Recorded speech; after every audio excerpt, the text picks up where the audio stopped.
Okay, I think we're going to get started. Everybody take their seats, please.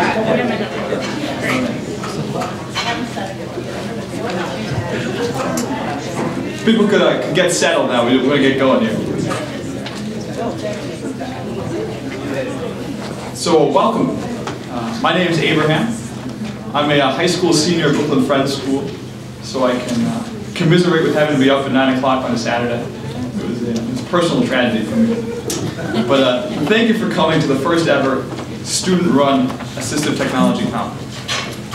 Today we have a total of it's like 7 plus or minus 2 speakers who will give you their insights about how assistive technology makes participation in the learning process possible. So let's review the agenda. So the sponsors today, I can't quite see the agenda, Mark. So we have student presenters, and we're going to have a little break at 10:30. After that, we're going to have 2 more presenters that I spoke about before. Lunch at 12. Come back at 1. We have more presentations. And we're going to have a brief round table, and we should be all wrapped up by about 4 o'clock. So before we get formally started, we'd like to thank our sponsors who provided the space, the advertisement, the drinks, the snacks, and the volunteers. So they are Pace University, the Arise Coalition, the Augmentative Cafe, Advocates for Children, the Citywide Council on Special Education, Parent to Parent of New York State, Parents for Inclusive Education, the United Federation of Teachers, We Stand for New York, and the Brooklyn Center for the Independence of the Disabled.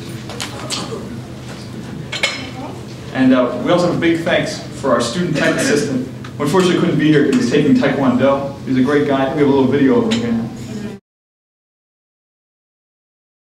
My name is Matt Goodstein. Okay, so basically, this thing is a thing that connects 2 computers to 1 projector.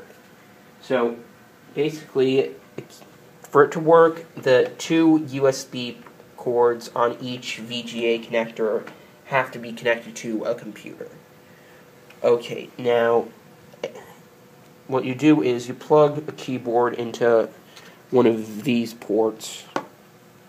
So to operate, to switch between screens, you have to press numlock for 2 seconds, press minus for 1 second, then release. Okay, see? Yeah, as you can see, this was not designed well. So basically, to switch to the port you want to switch to, in this case, we want to switch to 1. You press 1, then you press return. Then to switch to the other one, you press 2, and then you press return.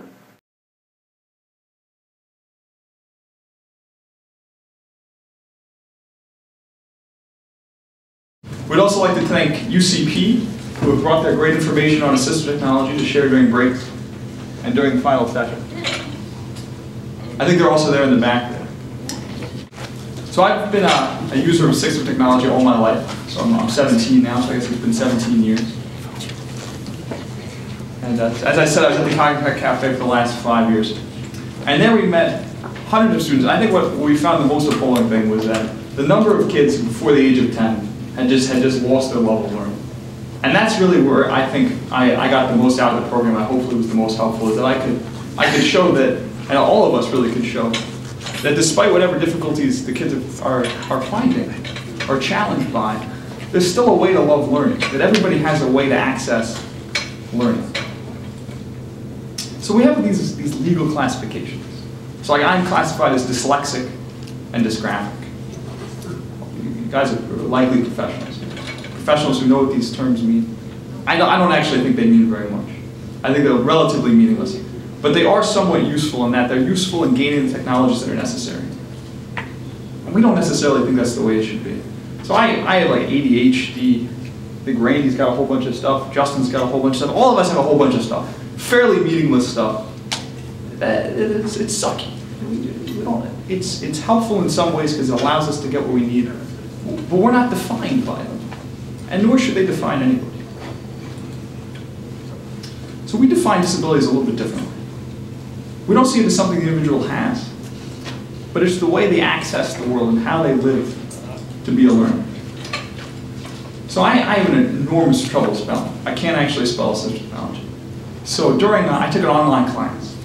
It was economics. I was very good at economics, but unfortunately I did very poorly in the class discussions because I couldn't spell. I'm a terrible, terrible speller. So for me, what I needed was I needed a tool to help me how to spell. But when I'm speaking, I don't need that tool. So we're trying to illustrate there that depending on your environment, you need different accommodations to maximize your learning potential. We also have a joke we say at the Cognitive Cafe. How many of you think Socrates was dysgraphic? Anybody, any guesses? What do you think? Was he dysgraphic? Well, how can you say it's dysgraphic? Because it depends on how you write. Mm-hmm.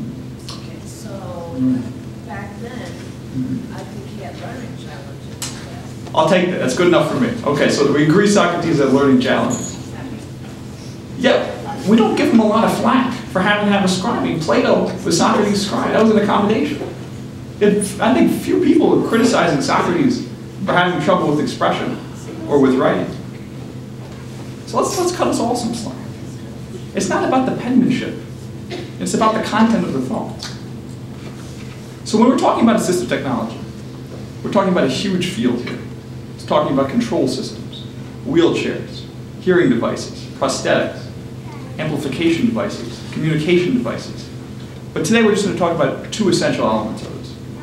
Commuter and communication applications and tools. Essentially finding ways to use technology to communicate. So the federal definition of assistive technology is that assistive technology can be any item used to increase, maintain, or improve the functional capabilities of individuals with disabilities. We have technology to create access to learning for anyone, absolutely anyone. That's all that really has to be thought about when it comes to assistive technology. We've reached a point at which the tools are out there. We just need to figure out how to get the tools to the right people and how to find the ways so that they can use their own tool. So why is it that after billions of dollars has been spent in a field that's really more than 30 years old, or if we maybe even older than that so many students don't get the support that they need? I mean, the people you're going to see are the outliers. We've been very fortunate that we've had great families, and we've had a little bit of a lucky scenario where everything came into place in some ways that we were able to get what we needed, largely through self-advocacy and familial advocacy. But there are tons of students, I mean hundreds of thousands of students, probably millions of students worldwide, who just are not getting the access to the tools they need, and it's terrible. I mean, you see people with learning disabilities disproportionately represented in prison, disproportionately unemployed, and there's really no reason for that, because the tools are out there. In order for assistive technology to become ubiquitous, there are three essential things that have to happen. Teachers, therapists, and administrators need the training. They need to understand it. Parents also need the information and the encouragement, and I think the affirmation as well, to obtain these resources. And most importantly, students need to be their own self-advocate, and students need to learn how to use the tools for themselves. Because school is really just the first part of your life. Everyone you're meeting today, it has become a success because they figured out what they needed. I mean, they've had some guidance, but a lot of it is their own work. And they've trained at it, and they've worked at it, and they've really made a lot of strides because of that training, because of that practice. So at least I don't consider myself disabled, but we're victims of a system of binaries, a system that tries to fit everybody into one sort of box that is the classroom. So what we're interested in is figuring out how to make it less of a box, how to create a classroom that is truly inclusive so that everybody can participate at the level at which they should, and that we no longer have to think of these sort of set ways of reading or set ways of doing math. So I really think this is something I learned at the special ed school I went to, that special education is just more of the education that every child needs, because what student wouldn't want a tool to help them learn better? You know, all of us use assistive technology. Anybody who has a smartphone is essentially using assistive technology. Yet, it's harder to get a smartphone into the classroom than it should be. And this is not just for people with the sort of classic learning disabilities. But we need to create a classroom that's fit for all the students in our community, which is a very large community in New York. This is including English language learners, or even those who are just deemed at risk. So the presenters today are going to show you that something that might be very specific, or might be apparently very specific. But each one of the tools you're going to see today has multiple applications and can be used for multiple problems, or multiple outlooks even. So the person with the same disability, somebody who might be blind or somebody who might have a learning disability, they might both need to use audiobooks. Yet they have very different challenges, or anybody might want to use audiobooks. Yeah. So the idea here is that they're just tools. They're not cures. So that we're learning how to use the tools so that everybody can be the most effective. So our first presenter is going to be showing you an iPad. How many of you have iPads? I see at least 4 in the audience right now. It's a huge number. It's something like 85% of us have iPads in here. So he's going to show you some of the valuable features of the iPad. And he uses the iPad in a pretty profound way. So we have a picture of the iPad up there. So you can customize the iPad for your need through the settings area. So you can log on to a certain part of the screen through the guided access. That's what we're showing you here there.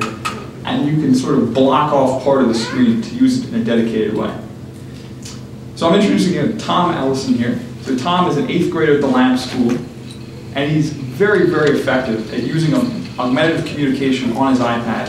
I think he's the best person on the iPad I've ever met. And he's going to show us some of his favorite tools for computer control, math, and literacy. So here's Tom.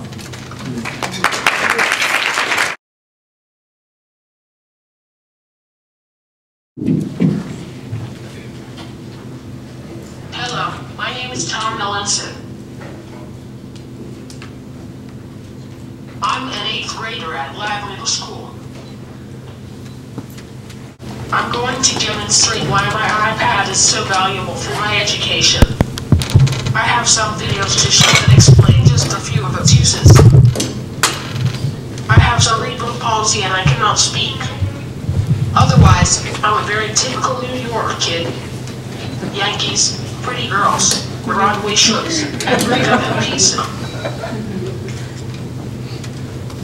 I use an iPad mini to communicate with. Preparing this presentation today took a lot of work. This video shows how I can program my iPad to speak for me.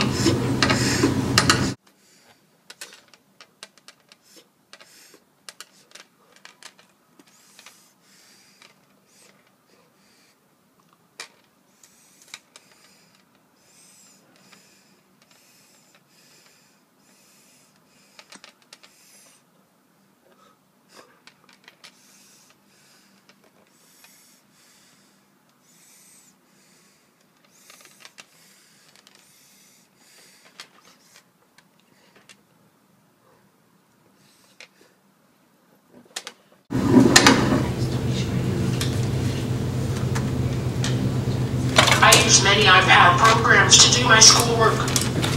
Some allow me to even control a separate computer. In this video I demonstrate how I can navigate a computer with a wireless connection from my iPad. I use my iPad as a mouse and keyboard. By the way, my dad invented apps.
Watch as I easily switch between computer screens to my blog on Facebook. By the way, I write a blog in which I critique Broadway shows. Always check with me before you buy tickets. Sorry, but I can't get you discount tickets. I am not that well known yet.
Even though my homework is accessible, it still takes a long time to complete.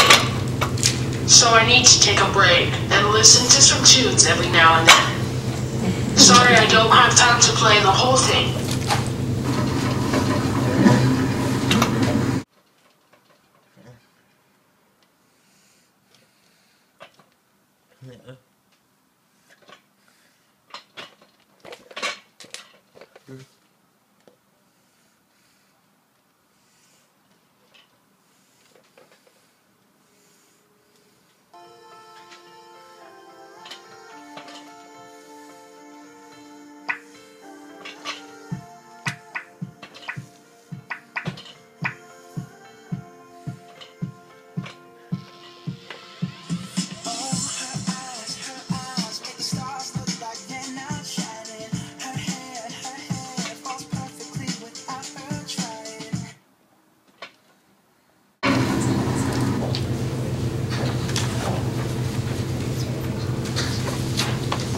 When you can't use a pencil, math is very difficult. Thanks to math applications on my iPad, I can complete classwork and tests just like my peers.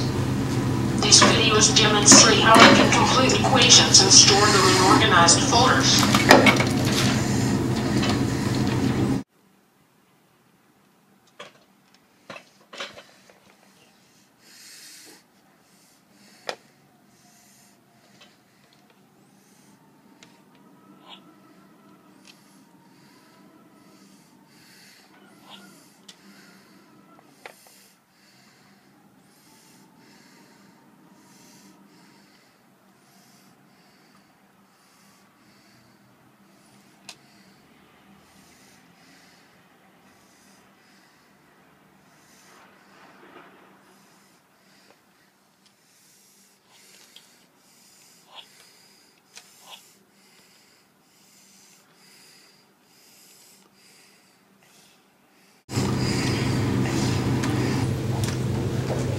One of the greatest things about my iPad is how I can store all of my textbooks and class handouts.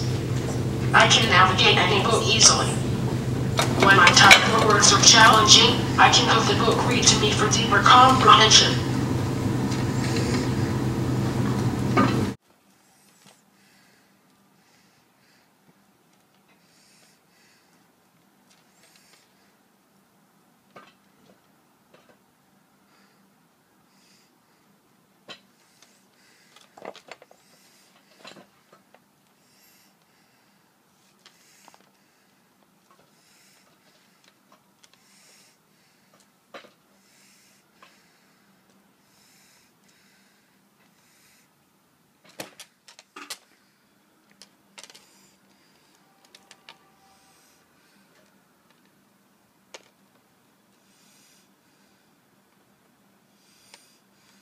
Inventing the Christmas Tree. A Penning Book. 31. Old Bavarian Tannenbaum, which is erected during the festival of St. Nicholas, is a stylized one comprising 3 wooden branches, stripped of their bark, decorated with boxwood greens. There are even apps out there to help me improve my vocabulary. Watch how cool the Oxford Thesaurus can be when it is digitized. This one is called Wordflex.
Word prediction helps me type faster by suggesting words as I type. This makes even a one-finger typist a little more efficient. It's also great to have a talking dictionary built in.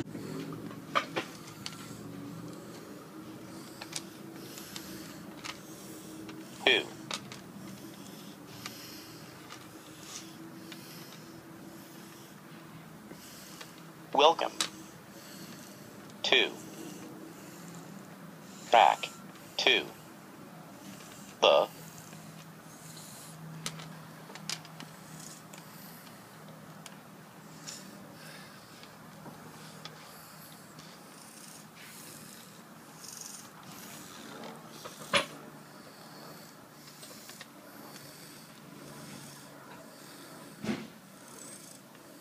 conference. 1. Noun. A large meeting that can last several days. They are holding an AIDS conference in our hotel.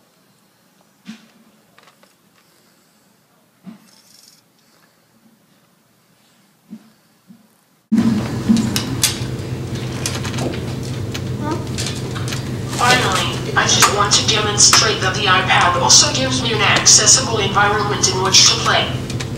The games are also extremely valuable for my fine and gross motor coordination. Who said therapy can't be fun?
That is all I have to show everyone.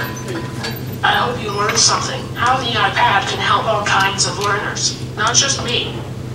Please have a great afternoon.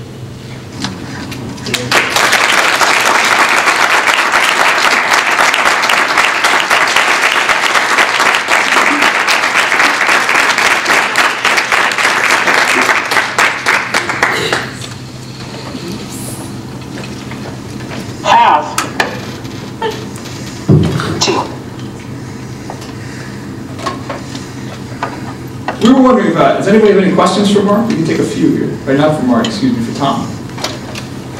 Please. You there in the purple tie? What's your favorite app on the iPad? And You heard, did you hear me? Tom? Yes.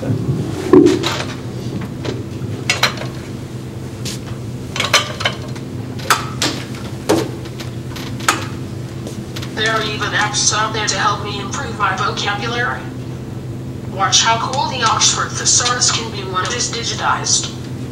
This one is called WordFlex. That's okay. WordFlex?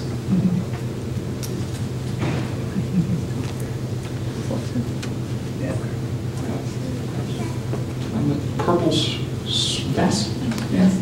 How did you learn about the apps that you use? Is that something you discovered yourself, or how did you come about finding the things that work for you?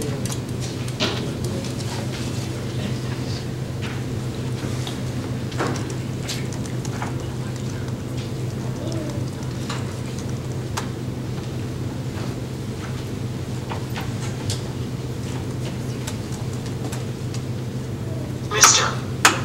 Adler. You say it again, Tom.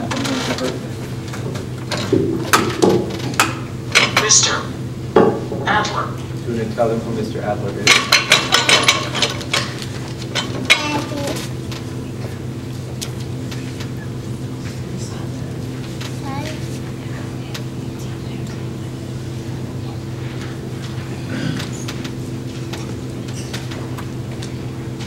Teacher. Teacher. I think we have time for one more. How long does your homework take you every night? If you did it correct. If you tried your best.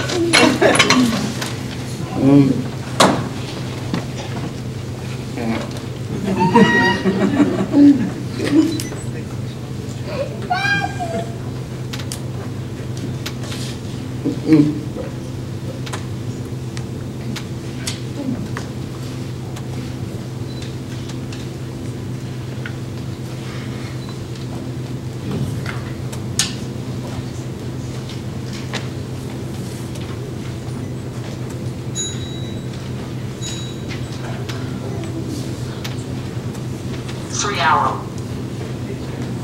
3 hours. Great job, Tom. Thank you for the Tom is going to be right there by the entrance. Before we got to go in the room.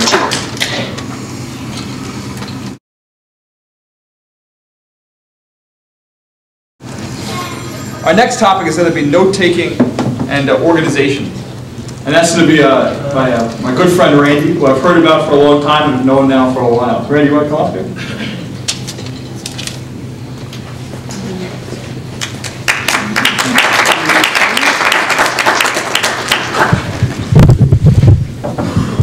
Well,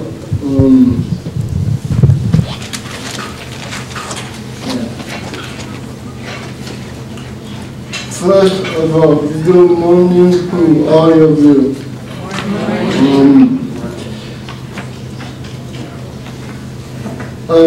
Tom pointed out a lot of really great apps that are helpful not only for students with physical challenges like us, but also for students with reading, handwriting, speech, and language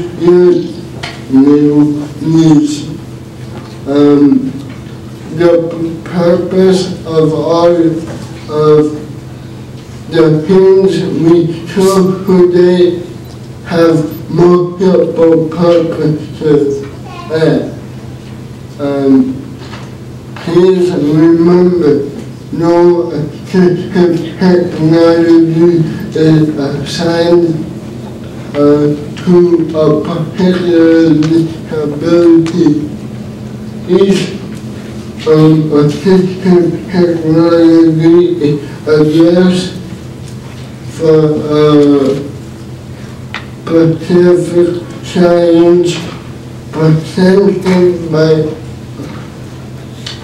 human interaction true in the classroom environment.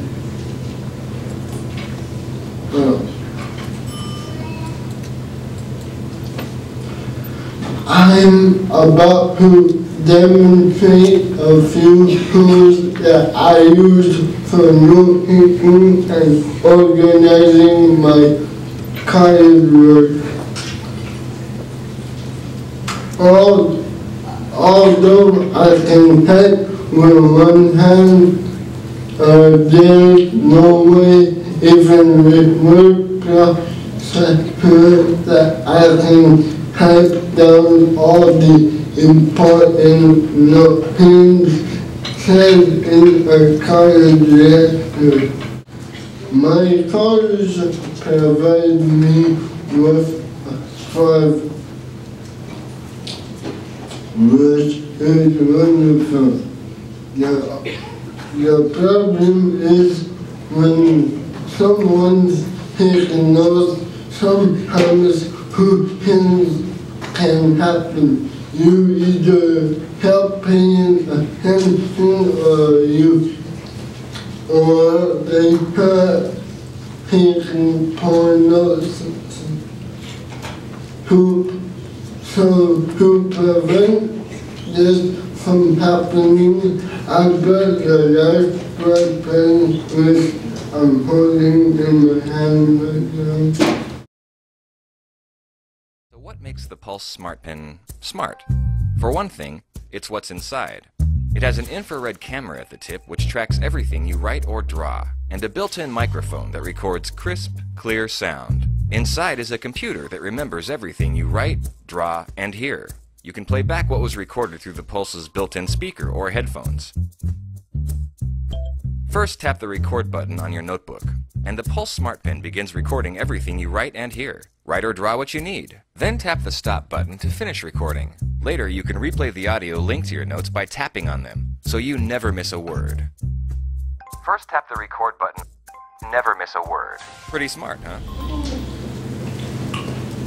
Although these tools are made for the general public use, I call them assistive technologies because they bridge the gap between what I have to do in school and what I'm able to do, in which they help me achieve. Thank you for your time.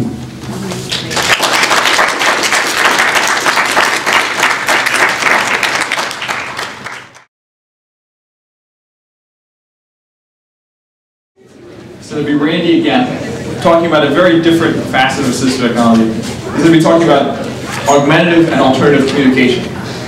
And we have a lot of that today, a lot of different forms. It's very interesting to see the parallels and the differences between the two. So here's Randy again.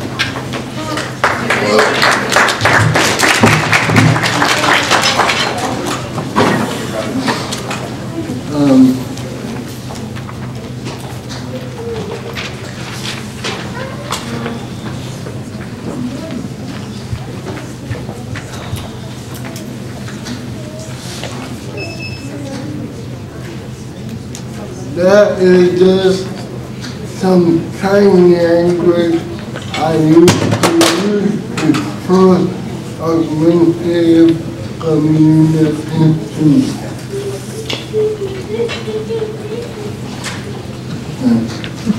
My history with augmentative communication.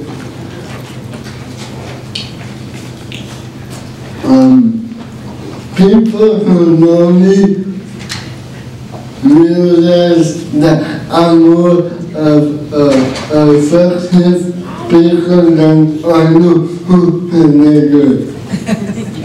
And even better looking. But I wasn't always the man you see before you. I used to be a 90-pound weakling, just as Arnold was when he was born. I think he did 90 pounds when he was born actually.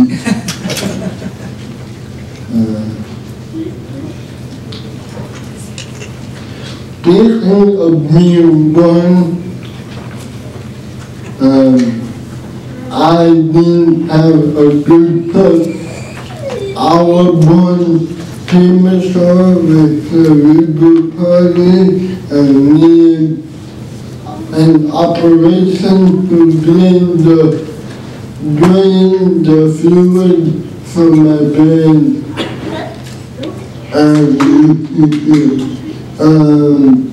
In preschool, I really can do most of anything. I can walk, talk, so I did a lot of listening. My mother realized how important it was. Realize how important communication at this age, so she started teaching me sign language. The problem was that I only had one hand that works and a few fingers on my hand, so sign language can only go so far.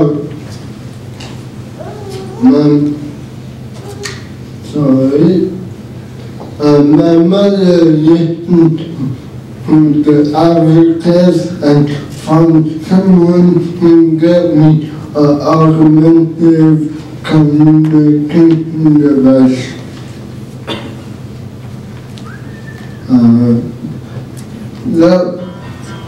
This was fun. I could press hands and they would speak for me.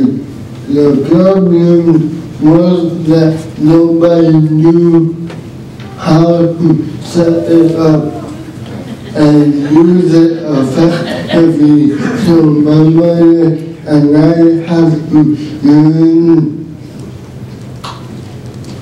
together by asking the salesman to train us. My mother knew that I couldn't have a way to communicate, then I would be impossible to learn as well. My mother also knew if I wasn't getting to an independent classroom with full kids who communication that I wouldn't have anyone to talk to or reason to talk. My mother was pretty much so. She fought for me to be in the classroom. As a matter of fact, she fought for me my entire life. To be included, which is why I'm in college today.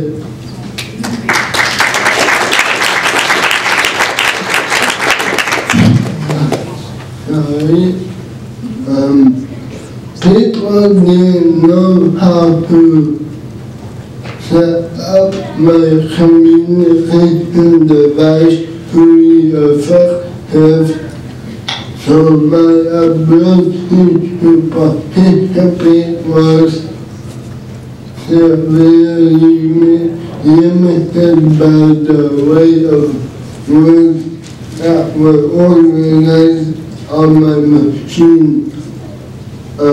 Very often it made me not want to try to communicate because it was so hard. Eventually, we found a professional help to set up my device and make it efficient. Effective. I'm sure some parents in the audience are wondering whether giving their kid a communication device will keep them from talking. Well, that's a very good question, but research says that's not true. I'm giving evidence to prove that point because augmentative communication is never faster than human nature. It's very frustrating to try to participate in a conversation, especially in New York, where we talk so fast. So even with a better machine, I will always try to talk one word here and there, eventually two words, then three, and finally at the age of 8 or 9, I remember putting my device away from me and telling professionals, I don't need this anymore.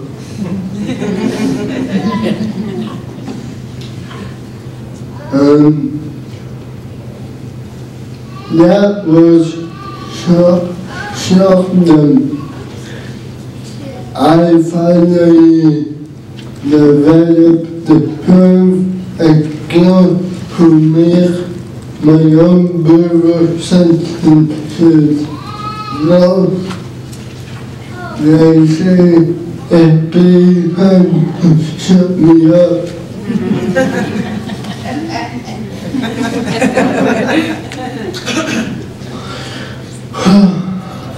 Please note that I also didn't give up on my device that day. I just because I can put a little sentence together.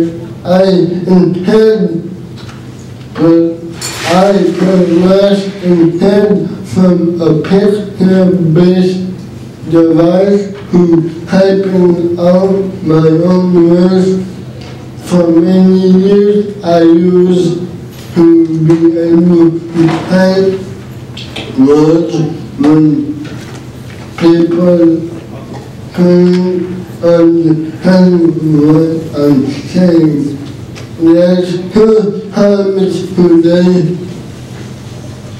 that I use my phone to type a message because my voice might not be as fun as it needs to be. You don't take away augmentative communication, assuming can begin happen.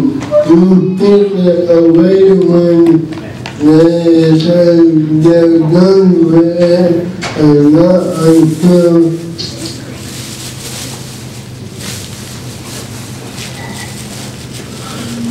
then the lesson here is not that the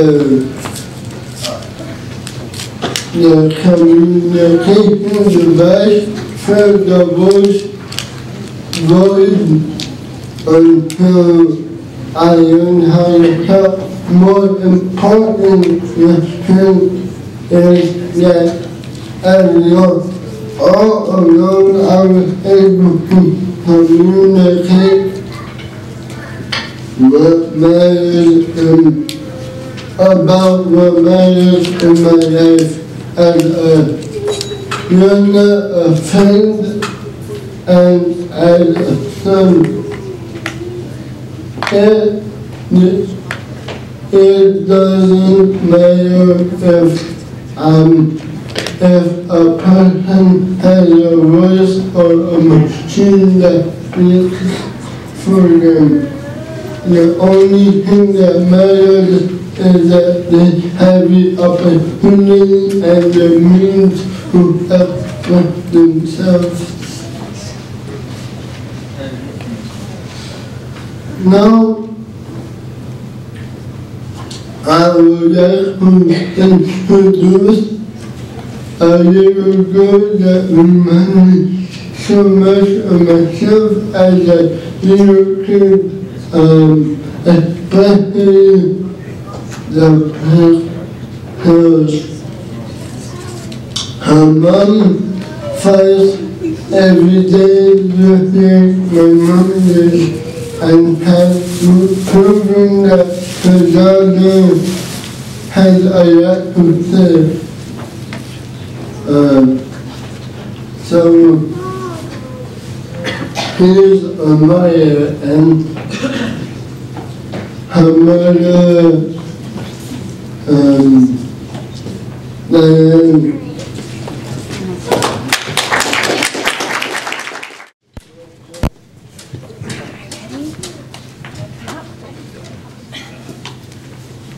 Do you want to tell them anything? With the talker? No. No. Maya's a little shy. Like Randy said, this is Maya, and I'm Dana, and she did decide what she wanted to say before, so I'll play it for you. My name is Maya. I'm using an app called Speak for Yourself to help me talk. You want to see your movie?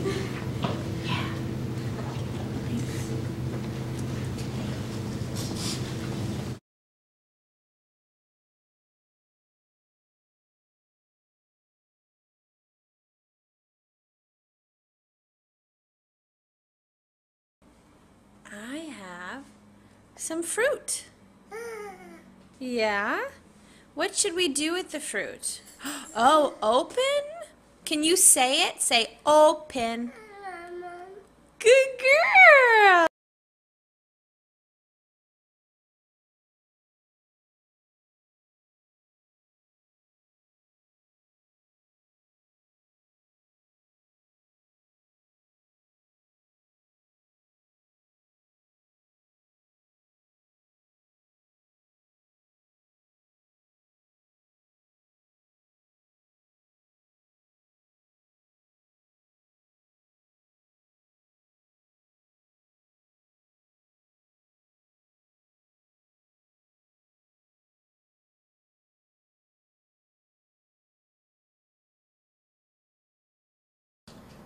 All right, what are we going to say?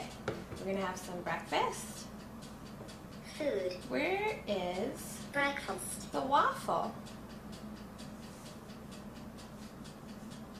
Can you show me the waffle? Waffle. Waffle? Are we going to have waffles? Yeah? Let's see. Waffle. Milk. No, we're not going to have milk. We're going to say, I want waffle. Please. No, I want waffle, please. What are you trying to say? Milk. Milk.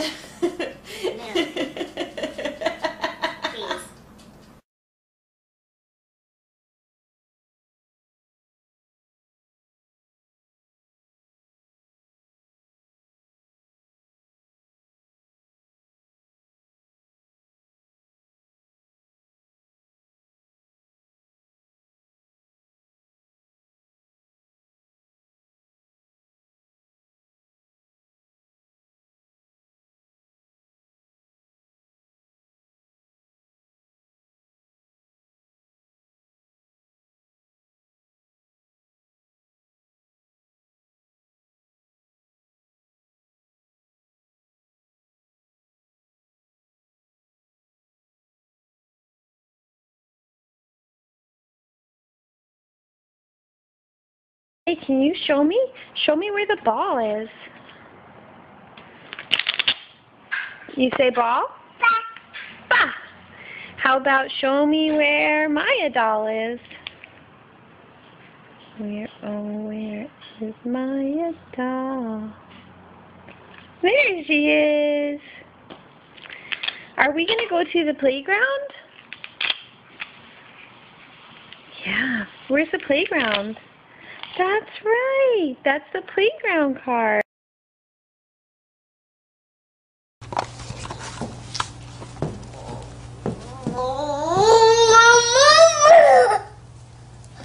I want milk, please.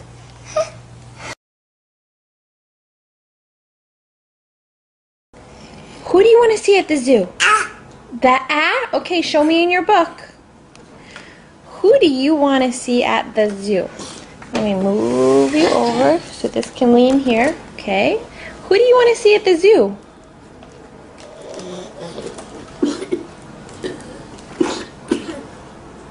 Can you pull it out?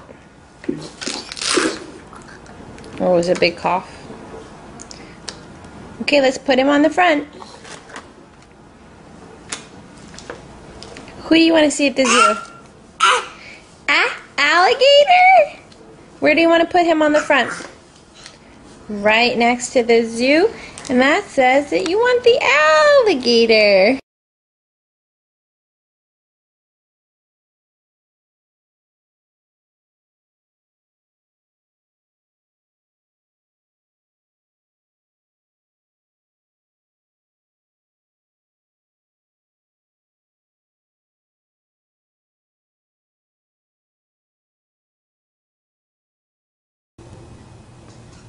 Good job. Tap it. Tap it. Good job.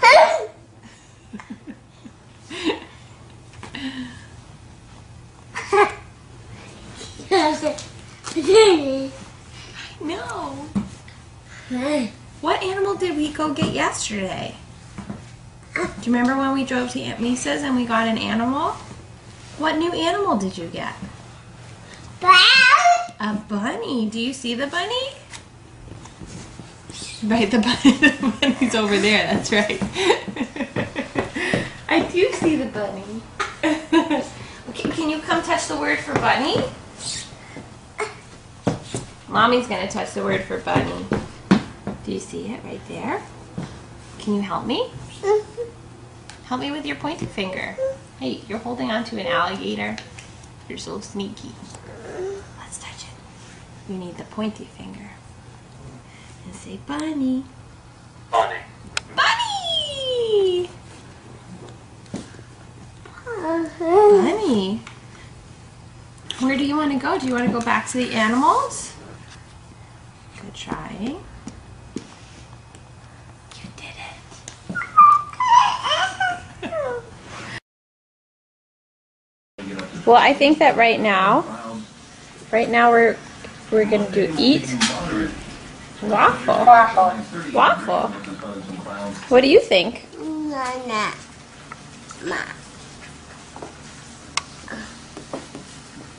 Milk. You want milk? Okay, ready? Do you remember how to say read? It's in this one, right?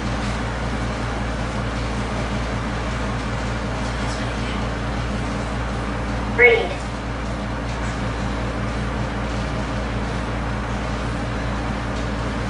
Book.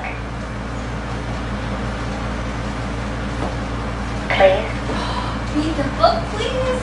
Good asking. Here we go. Maisie goes shopping.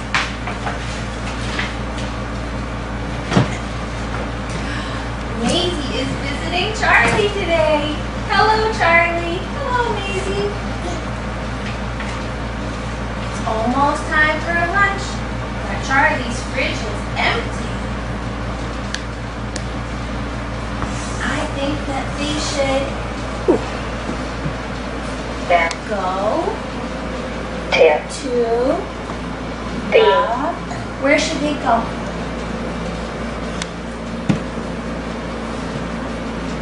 Grocery store. Go to the grocery store. Oh, let's see. Let's go shopping. Hooray! The end. Love. 4.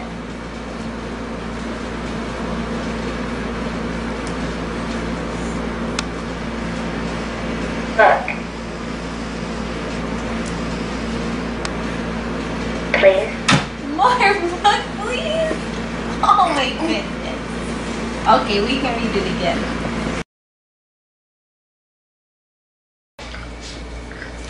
I want milk.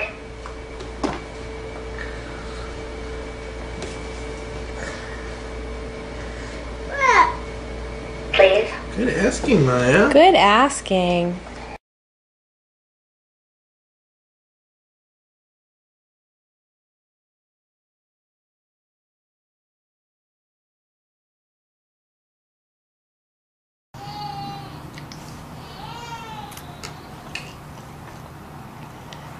Times Square. Do you like to go to Times Square? Yeah. Who would you bring with you to Times Square? Daddy. You bring Daddy? Princess store. And you want to go to the princess store with Daddy? Yeah. What day do you want to go?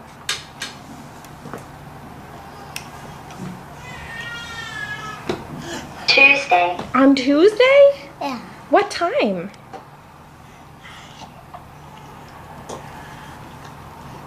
Evening. Tuesday evening? Yeah. Do you want anyone else to go with you? Yeah. Julian. You want to bring Julian? Yeah. When you're in Times Square and you go to the princess store, do you think you might also go to a restaurant? Yeah. What do you want to eat there?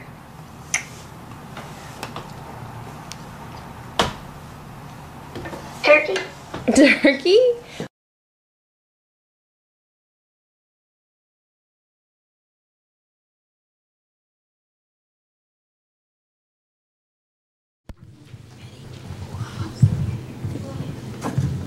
If there are any questions, we'd be happy.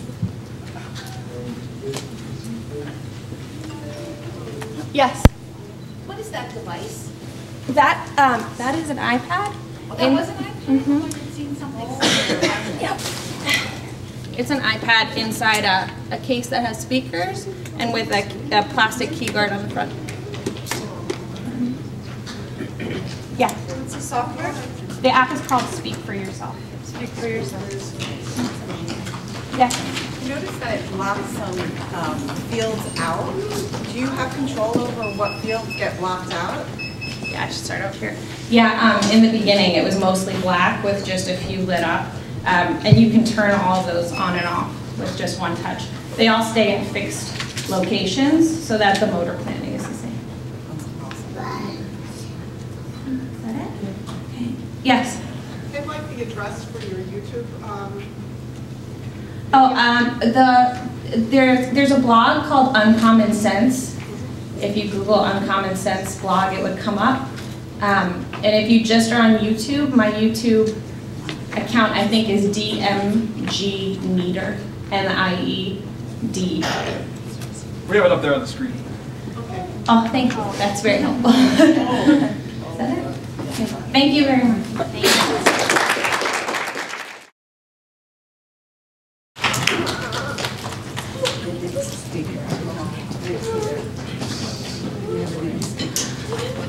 So now we're going to have a presentation about eye tracking. Where's mine? So our presenter is Melanie Saramento. And she's an 18-year-old high schooler from Westchester. And she's going to be telling us a little bit about how she communicates and works with her eyes. So let's introduce Melanie here again.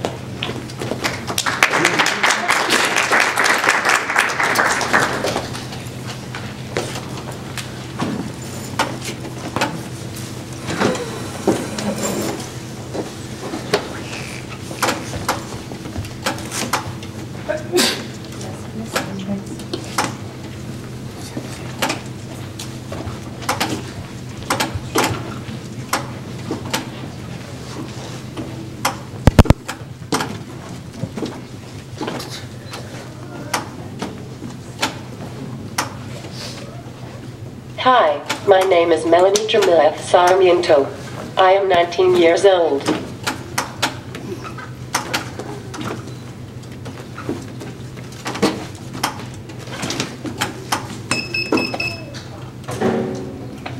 I was born with cerebral palsy. I can't talk, walk, and I have trouble using my hands. I have good control of my head. That is how I drive my wheelchair.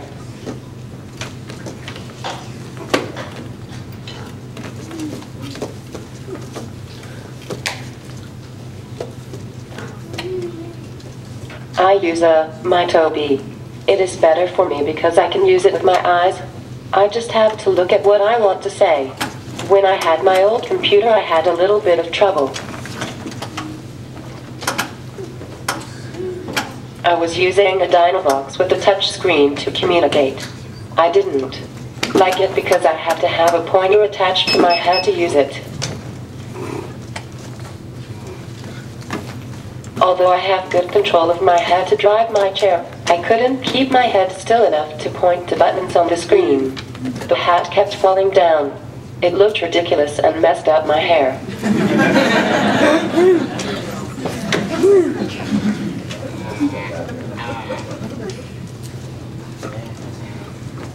It wasn't good for me because when people asked me a question, it took a very long time for me to answer.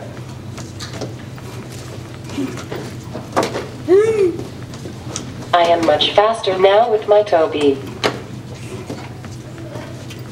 The Mytobi is better for school because I can talk to people and show my work and answers in math. Also, I can answer teachers' questions more quickly. Without a communication device, I communicate by moving my head. I either point with my head or spell what I want by moving my head to form the letter in the air. People have to guess a lot. People who know me well understand my head motions better. It is much more difficult for people I just meet. When I was without the Mytobi, it was very hard to talk to my parents. With my dad, I would write in the air, and with my mom, she would guess what I was saying to her. I would feel upset when they wouldn't understand. I would start to cry because they didn't understand me. The Toby is great at home because I am talking to my mom and dad a lot more. This Mytobi is better for me because what if I get lost? I can use the Mytobi to call someone or I can text them. I can talk to people on Facebook, control my television, and do homework. I even program my own device to say what I want to say. The Mytobi is a computer. I can download software. I downloaded Microsoft Word, Microsoft Excel, Microsoft PowerPoint, Skype, Smartboard, and few more others. I use word prediction to help me type faster. Bookshare is a website where I can download books. It is good for me because I can't easily turn the pages of a handheld book. Also, with the software, I can see the words while I hear what I am reading.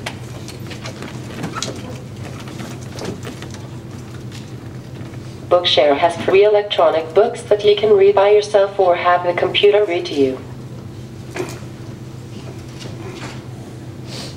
I use Bookshare for textbooks and fun books. I think that all children and adults should have access to books. In this video, please notice how long it takes for me to be independent. But now I can do it by myself. Melanie, can you change the channel for me? Oh.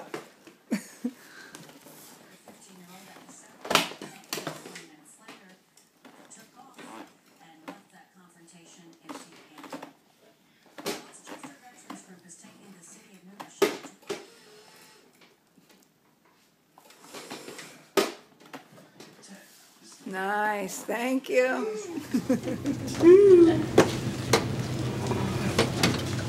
In the next video I'm talking to my friend. I always appreciate how much time she gives me to reply.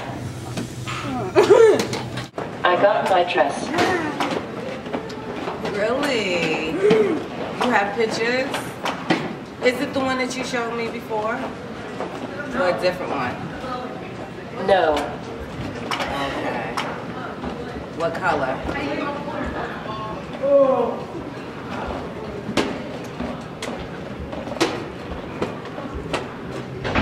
Guess.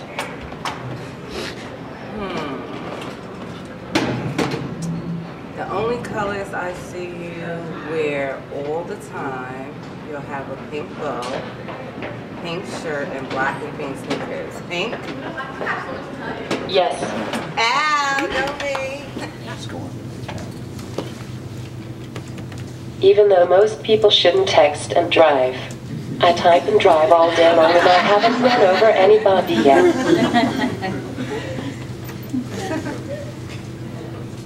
Thank you. Do you have any questions?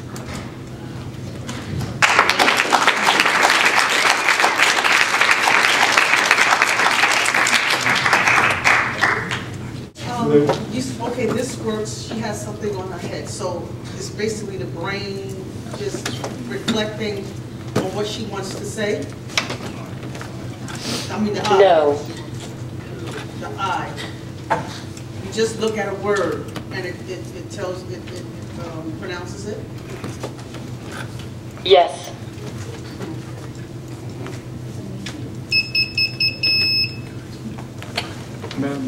Hey, Melanie. So you said that your friends, you've got some friends who give you a long time and wait for your answers and give you time. Did that happen at the beginning, or did it take a while? Was it easy? Was it easy to have that happen?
My old computer, I was slow.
Now, I am very fast with this computer.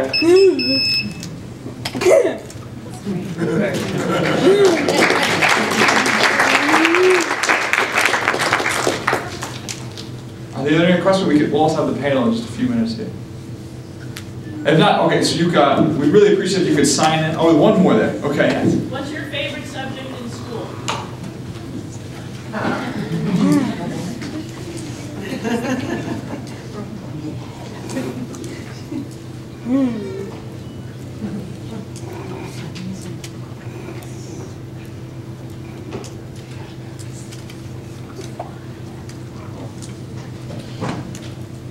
math.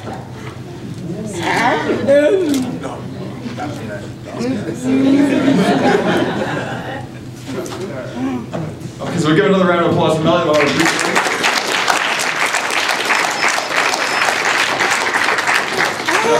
We'd really appreciate if you could sign in at that back table and help yourself to any of the literature there. And then just a few minutes we'll have a panel with all of us.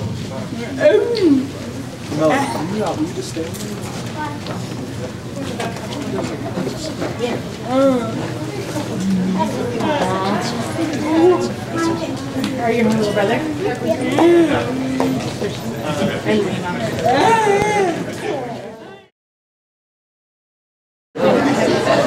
So we can settle down. We'll have Justin talking about voice dictation now, followed up by cloud-based technologies. So you met Justin before, but he's a student at Bronx Community College, and he went to George Washington High School, Future City, and he's studying computer science. Just take it from there, I think. Okay, hi everyone. Good afternoon. I don't know if it's afternoon or morning still, but my name is Justin Perez. I'm a student at Bronx Community College. I'm finishing my associate's degree in computer science. It's going pretty good so far.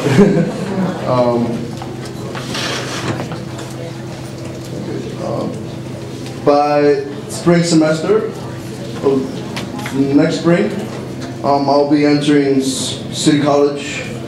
I would have been there already if the people at my former high school,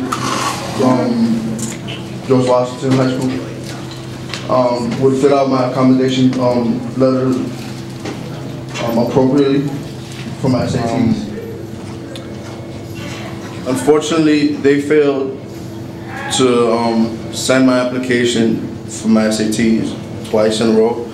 I went to take it in October and I took it, and I went to go see the grades from my SATs, and it was voided. So when I went to try to apply for a 4-year school, I wasn't able to enter it because my grades, I couldn't see my grades at all. So that was just one of many mistakes that were made regarding my education over the past 18 years.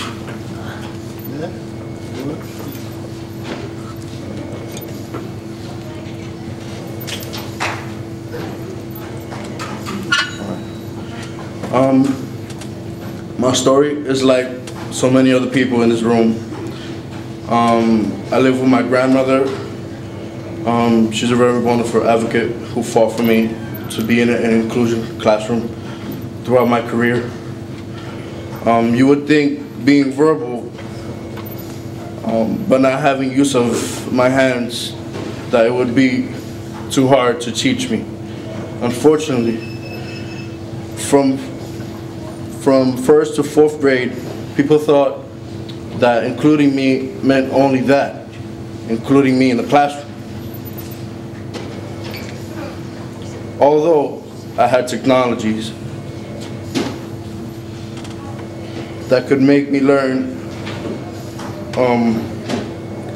that would make learning more accessible, nobody knew how to use it. Or nobody knew how to use it. That's why I ended up an illiterate 5th grader who only skill was to do math in his head because he couldn't do anything else. By 5th grade, my family fought for my services, and I finally got the technology I needed to help me.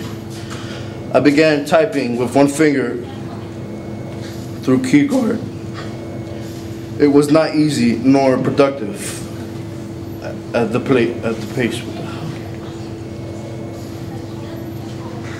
Okay. My at-home services providers tried voice dictation with me, and I was a quicker learner, but the Department of Education assistive technology evaluator said that because I was illiterate, they would not be able to provide me with voice dictation. I still don't understand what they were thinking. Yes, I had to practice reading in order for it to work and to understand my voice, but it was easier. There was an easier way to do that.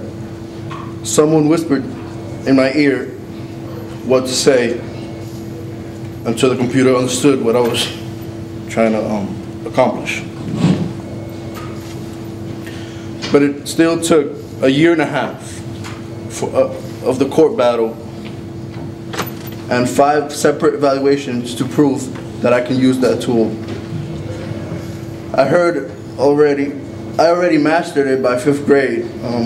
Finally, I won the right to use voice dictation to control my computer, which allowed me to do everything by voice. And just one day, I understood everything I was saying.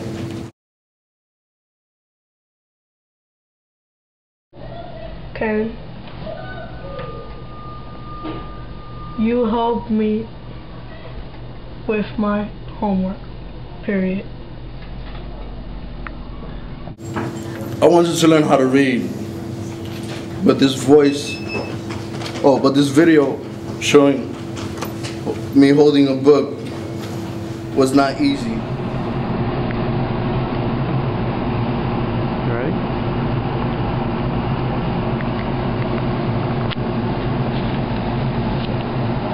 You love pressing forward. When you're ready. Scratch that. Scratch that. Scratch that.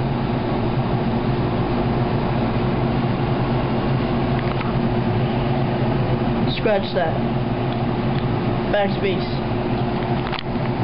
Backspace. Backspace.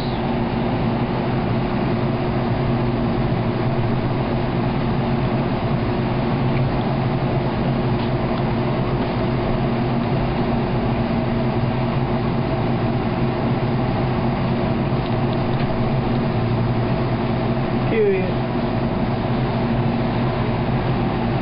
Harry moved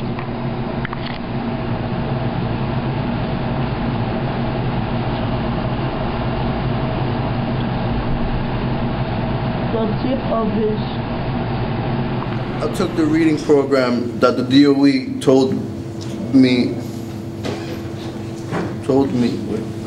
I practiced every night by myself. I basically taught myself how to read.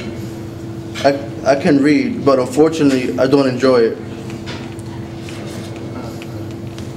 If you don't have a positive experience about reading when you're young, you don't think it's very appealing when you're older. One of the big problems with voice dictation is that it requires to be in a quiet area.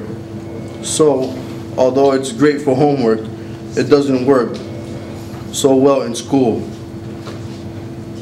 This is a video of my junior year in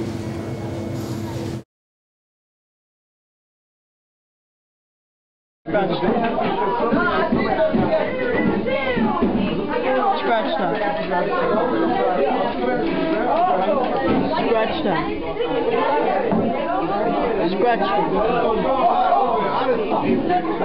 Scratch that.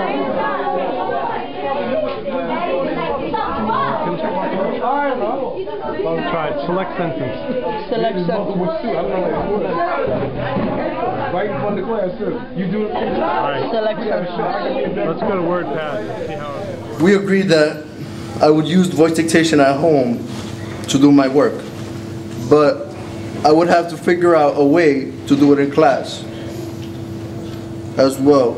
I had to learn how to use my fingers in a more efficient way. Now, if you know everything about cerebral palsy, it's not very easy to improve your condition throughout therapy at 3 times 30 a week, or in my case, none at all. So how did I improve my finger movement from 1 to all 5? You're really good with your fingers, that's why.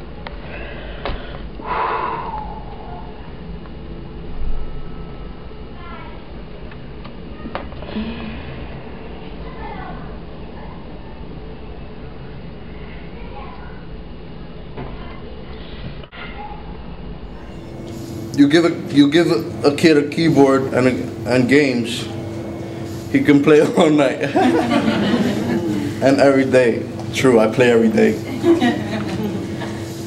and it improves the coordination on my fingers. Now I have the option of using one hand for controlling a touch mouse and a keyboard. And my voice is for when I need to type a lot of information, like I have a 10-page paper due Monday.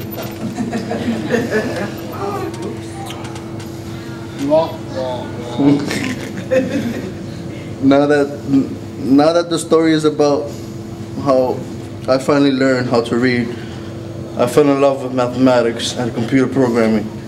Passing all my regions, I went to college. Enough about me. Now let's go talking about voice dictation. Speech recognition programs are better than there ever been.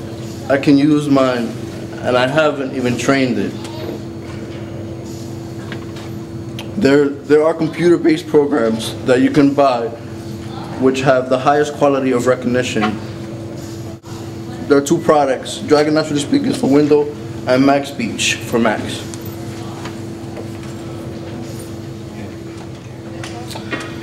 So many technologies are using voice control. It's crazy. From my phone, I can type emails and send text messages and find anything on the web. Ask Siri. Where can I find sushi?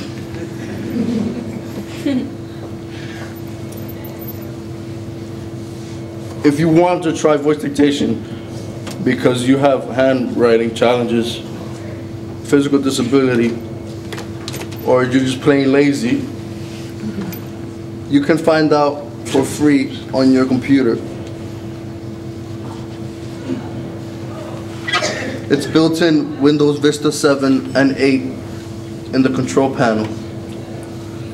It's built into Macintosh 10.7 and operating system under voice and settings,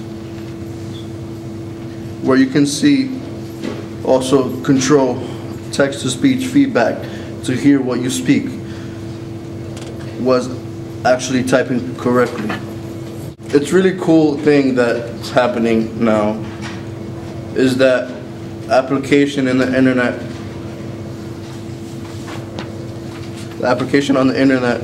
are becoming voice friendly too. So I can use my apps, which Abraham will describe later, and you can speak directly to your browser, into your browser. So how you know your child needs voice dictation? Pretty simple. If he gets more ideas out of his head by talking to you, then he can by writing with his hand, then give it a try. Sleep mode. Okay, does any of you have any questions in terms of what you want me to say into my computer? Because I can say pretty much anything. Good words, not bad words. How do I feel today? Yes. Tired. Select all. Scratch that. Talk about grandma. Select all. Scratch that. What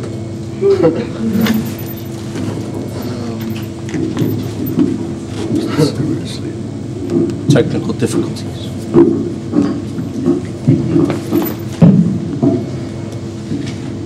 Next line.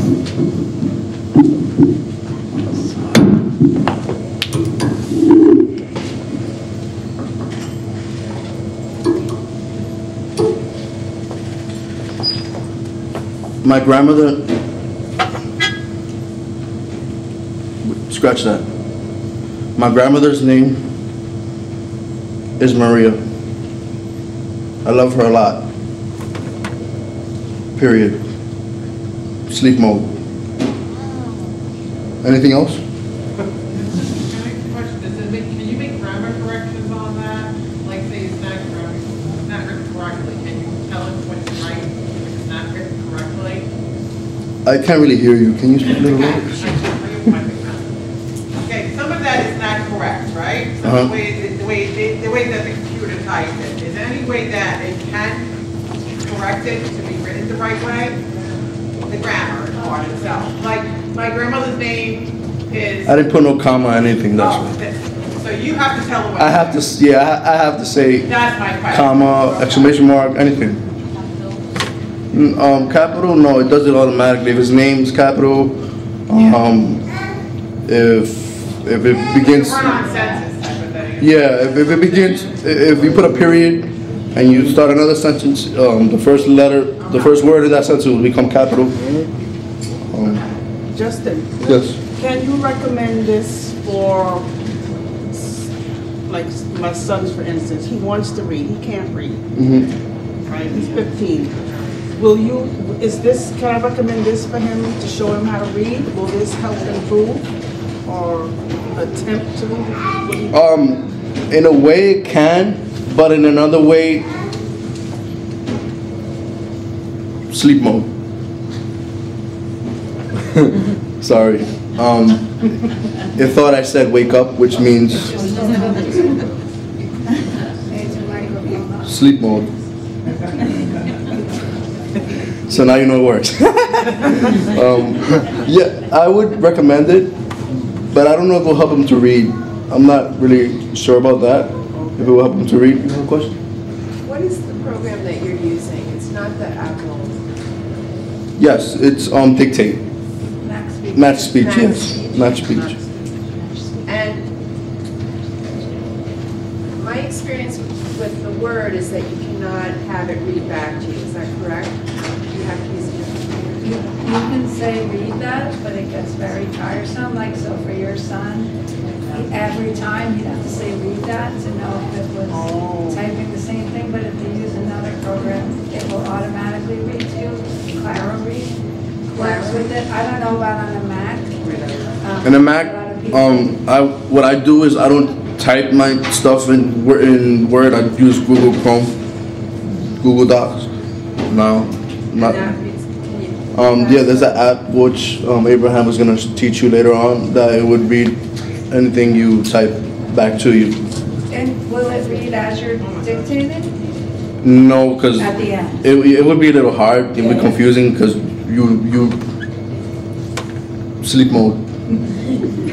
Because you're talking and then someone else is talking to you. It would be a little hard. Question? What about like inserting links? So if you're writing papers, can you footnote? Can you do all of that? How does that work? I do it manually. I mean, because I like physical. Like I could use voice dictation for video games, like talking to people on the game. But I prefer typing. But I don't know if you can. You could probably copy the link using your voice, like copy, select all, copy, and then go to the window again. What is that about you, that you are so good at this, yet you Sleep choose mode. to use your hand and type slower? What is that about? Now, someone like me would say that's impractical. Why do you choose that? I choose my hand just for the fact that I don't want to lose my motor skills. Especially driving a wheelchair and yeah, typing. Yeah, basically. Be independent, yeah. Because you really could control the entire computer with your voice if you really wanted to, but you don't teach yourself that for that reason? Yeah, just for that reason, because I don't want to, in a way, it makes me feel helpless. Because one technology, sleep mode. Because one technology is helping me, but at a way, it's not helping me because it's getting me worse. So, it's not convenient in that sense. Actually, Justin, I just wanted to say thank you on what you just said Sleep about mode. the motor skills. Because I was actually about to ask you what was the name of the program. Because what Jasmine has is progressive and it tends to take away her muscle strength. But because of her receiving the technology she received 2 years ago, she's maintained still some independency. So I'm going to scratch asking you that question, because if I do, she's going to depend on that. And I want her to always have some type of independency, even if it's just with that one thing. Yeah. But if I ever need the information, I will definitely have it. She could also use it like Justin uses it. He uses it for some things and not other things. Yeah, because You can technically, lower your mouse thing. technically, I could say to sleep mode. I can move. I could direct the mouse with my voice, and I will have to use the mouse. But I like using the mouse, and I need to. And also in class, I can't use this. I can't use voice dictation in class because there's a lot of noise. Even though I have a scribe that writes all my notes, I still use my computer there. Do you think she would benefit from it as far as her receiving homeschooling and she's one-on-one with the teacher where there really isn't no noise, because while she's in school, they're in school? So it would benefit because I don't know how fast she can type, she's very fast. but it will actually help her in a way. So it would be good to, I guess, possibly look into it for her to have it, but try to encourage her to always keep that independency Yes, of not yes. being used to using it. Yes. Be another option. Thank you. Yeah, like a second thing. So unfortunately, we can maybe ask, well, do you want to say just one more, Justin? Yes, I'll take one more. Access this through Windows without Sleep mode. dragging speed. I'm thinking of my students in the classroom with Windows. Is this built into some of the recent computers? Yes, you have Windows 7? Yeah. Yes, it's built in. It's built in all in all Windows 7s. Speech recognition. You had a question? Anyone in that side had a question? I saw somebody had raised hand. What's your question? Like, I have drug imitation also, but I'm wondering, can it be on other computers besides Mac and all that? Yeah, they have an app. Oh. Yeah, they have apps for your iPad. They have I don't know the name of it, but I use Siri on my iPhone for everything. I'll be like, yo, text this person, or give me a reminder. I have to do this today. Stuff like that. It's very useful. And on the new iPad, you don't even need the app. It's built right into the keyboard. There's a microphone on the keyboard. Yeah, so I think give Justin a big round of applause and we'll be around later.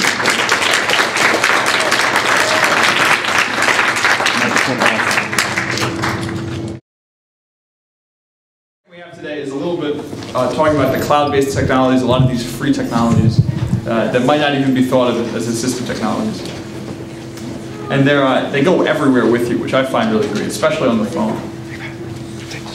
Oh yeah, sure. So we're going to look at a few things within Google Chrome. Chrome is probably the most sophisticated in terms of kind of plugins available, but there are a few things available on Safari and on Firefox. So there's this website called Chrome Toolbox, which has a really nice compilation of all the tools available. And there are a few that I like particularly, but Chrome is neat in that it's a browser, it's an operating system. It's a little bit 1984 in some ways, but it's everywhere. And it's only getting more and more in our lives. So I think it's important to embrace it. So Google Docs is probably the most well-known thing. So these are all the things that Google Chrome can do here, so we'll briefly describe. But Google Docs, this is in Google Docs, but it's a little bit different. Google Docs is like Microsoft Word. I find it very helpful just to use as a basic word processor because it goes everywhere. You can even get it on your phone. Your Google Drive, as it's called, is like your hard drive with the compilation of all your Google Docs, and you can edit it right from your phone. So you also have an Excel-like program on there, and you have a presentation program, which I think is really fantastic in that you can collaborate with everybody in making a presentation. Right there in real time, you can chat with each other, you can see the changes, and you can have these hangouts where you're looking at what everybody else is doing, you're also seeing their face. This is a lot of how we put this together. But there are also extensions within this that make it more accessible. So the extension you're seeing right on the screen there is called Read and Write Google Docs Support. So when I was 7 or so, I had Read and Write Gold, and I remember it cost, I think, $900 in 2002. So I guess we can adjust that for inflation. But that was a hugely expensive thing. And I would say like 70 or maybe even 80% of the functionality is now free, which is kind of astonishing. So what it does here is you can highlight. See if I can't quite see my cursor there. But you've got the text highlighted there. And then you go up to this bar up here, the green bar where there's the red arrow pointed to the green. And the green there says play. So if you play that, is this plugged in right? If we click it, does it work? No, it's not a live demo. But how it works is you click it, play, and it'll actually read it aloud to you. So somebody was talking about, I think it was you, talking about the need for things to read aloud quickly and natively. So it's right there for you, right where you need it. And you actually have a built-in dictionary, which I find really helpful. So you can Google it's in Google, but it's not Google in the conventional sense. You highlight the word, and then this meaning will show up, and you have the pictorial explanation, you have the related words, you have the roots, you have a translator built in. An incredible amount of information is right there. And it does take a moment, which I say it's its largest drawback, because you have to be a little bit proactive, and it's a little bit time consuming. But it can be useful for anybody. That's what you saying, plugin? Yeah, that's the Read and Write Gold plugin for Google Chrome, which is totally free, which is pretty amazing. And Natural Reader is another plugin for Google Chrome. And it's the same idea with text-to-speech, but this is particularly for web pages, PDFs, ebooks, goes in multiple languages. I've never used it, but I hear really good things. This is a web-based font for dyslexics. So this font makes it a little bit easier to read it. I'm a little bit of a lunatic, as I read this study, speaking of studies, right? That people remember things in strange fonts. So when I make my review sheets, I make them in the most bizarre font possible, which is probably not advisable. But this is a good tool if you want a simpler font. Does that font look better to you? Let's see, what's it look? That's a very accessible font. It's a good font. This is automatic mouse clicking, which is good for people who have a lot of trouble scrolling over, is you can just hover over what you want to click on, and it'll click automatically. This is a speech recognizer that Justin was talking about. It allows you to use the browser through voice dictation. This is Sound Gecko. Export text on. So this will allow you to take web pages and listen to them and turn them into audio. Well, this is a virtual keyboard, which is great for people who have limited use of their hands. It allows you to use a keyboard right there on the screen just using your cursor, so you don't even have to use the keyboard. This simple highlighter is a very helpful tool. So this one works a little differently, and then it's plugged into Chrome, but it's right there accessible in your right click. So you can highlight something in your right click, and your simple highlighter comes up, and it gives you these options of highlighting it in various colors. And then you can actually export the whole thing into a document, and you'll have a color-coded document, just like we have here there. So it allows you to create an outline really quickly and really intuitively from a text on a web page. Then we have Thinkery. Thinkery is among my favorite things. So in some ways it takes the idea of the highlighter, but it allows you to have your own sort of page on a website. It's your own personal website of sorts. And you can hashtag things as you highlight them, so that you have like a searchable stream of consciousness, which maybe is sort of my ADD is I like that because I have a lot of trouble organizing, but it allows me to search it. So I just have to remember just the smallest part of what I was thinking about, and it's right there. Grammarly is great. So Grammarly has two ways of doing it. What it is I think it's an intelligent spelling, punctuation, and grammar checker. there's a lot more programming behind this than just your normal spell check, in that it can figure out how often you're using the same sentence structures. So that it's seeing that if you're favoring one kind of sentence structure, you might want to change a little bit more to make your writing more compelling. It's not flawless. The Grammarly within Google Chrome is very good for spelling, not so great for grammar.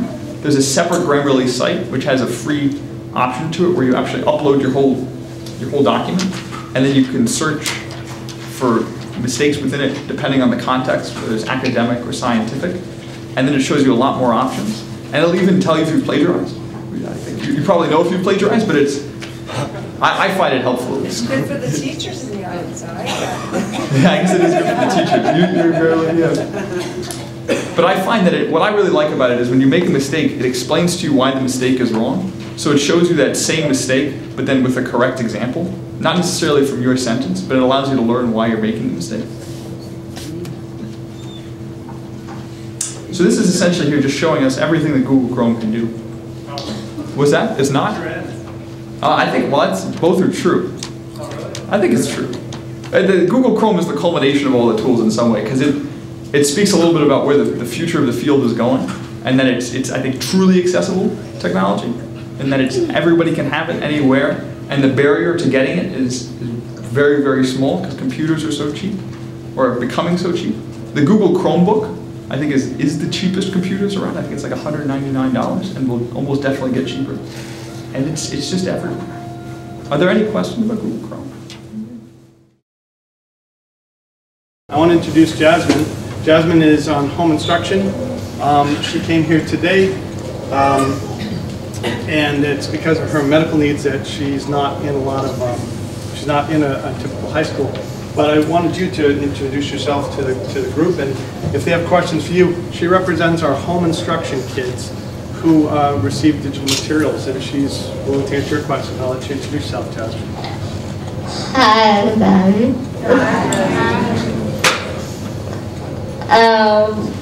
So I just want to say that I'm happy to see y'all here today. And I'm just going to talk about myself and how I use technology. And so, well, my name is Jasmine, and I have spinal muscular atrophy. And I don't go to a local high school. I'm on home instruction. This means that a teacher comes to my house to teach me. And I don't go to a local high school because they're not like accommodated for severely disabled kids. So that's why I'm on home instruction. And so like about 2 years ago, I had a computer from Assistive Technologies, and ever since then, like, it helped me tremendously. I'm able to do so much stuff on it, and it's easier, and it's just like amazing. So the way I use my computer is by a trackpad and keystrokes. And keystrokes helps me click on these with a drill plate. And then I have an ice-cream keyboard to type. So that's how I do stuff. And so that's how I do my schoolwork and homework, and that's how I interact with other people. And I use word prediction on my ice cream keyboard, and basically what that is when it predicts the word that I'm trying to spell, so I don't have to type out the whole word on my own. so that makes the typing more faster for me and easier. And I use pages to type on instead of Word documents because it's like easier and not as confusing as Word. And I just prefer it to Word. So that's what I use to type whatever I want to write. And I use virtual tools for the science class, and we have virtual labs online that I use, and yeah, so that's how I use it. And I'm also able to use Facebook to communicate with other people and interact with them. So I like that too. And yeah, so that's basically how technology has helped me. I'm not able to do much on my own because I'm really weak. So the computer really helps me a lot. Now, Jasmine wanted to share. There's a glide point mouse on the trackpad, so she just wanted to give you information. So if you had questions for Jasmine, she wanted to jump in the group, they got lost in the city. Accessorizing. I think we'll hear more from Jasmine later, too, I think. Well, if you're going to move ahead, Jasmine just did most of her presentation. She did a great job. That was good. We're flexible. Okay. Are there more questions? Anyone?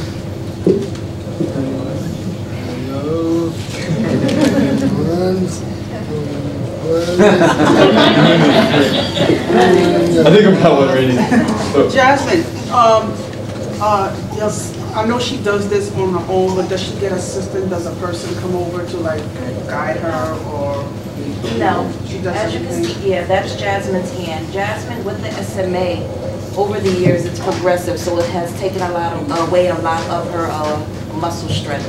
But what still remains is that one finger. So that's why she's given the trackpad. As long as it's positioned properly, where we adjust her wrist, she's able to pretty much, she stays on it all day on her own. From the time she turns it on till the time she turns it off. She pretty much guides us, we're not guiding her. So.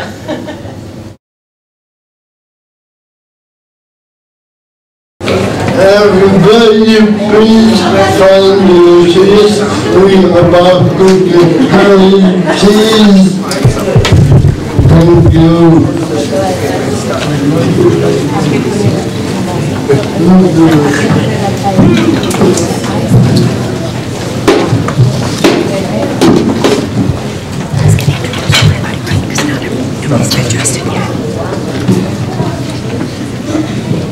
So we have one unfamiliar face here, and this is Justin. Justin's going to be talking in the afternoon. We wanted to bring him up here.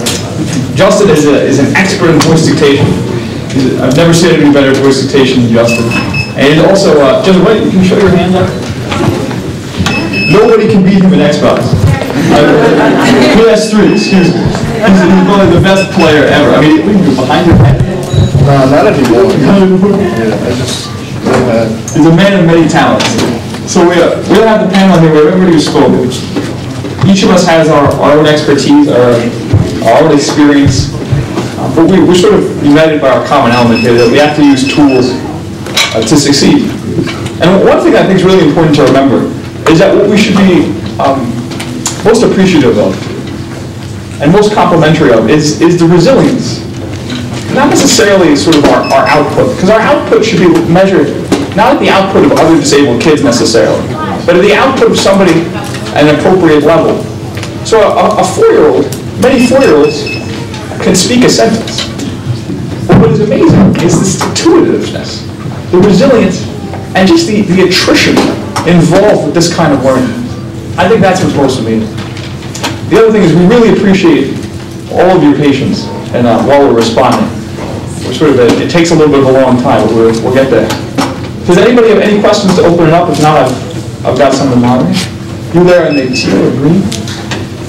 I have we're in high school. Staten Island Business Supervisor. She's in Assistive Technologies. Okay, she's in a vocational program where they take. She learned the word special education yesterday. Very difficult for her to understand. Do you know what it means? She's like, no, Mom. My daughter is almost 16, but cognitive level like 7, 8-year-olds.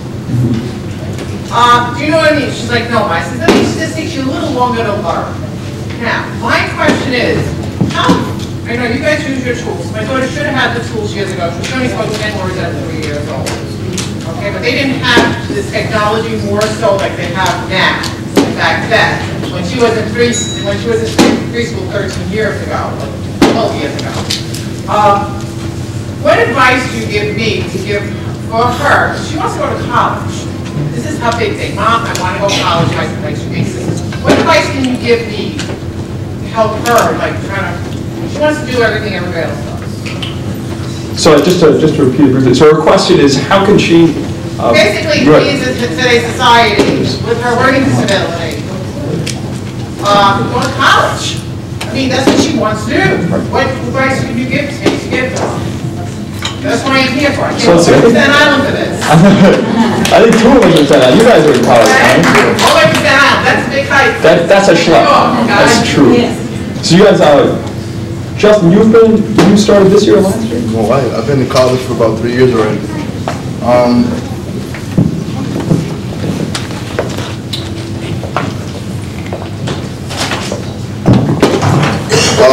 I'll repeat my name. My name is Justin. I go to Bronx Community College. I've been probably 6th or 7th semester already there. My advice to your daughter would be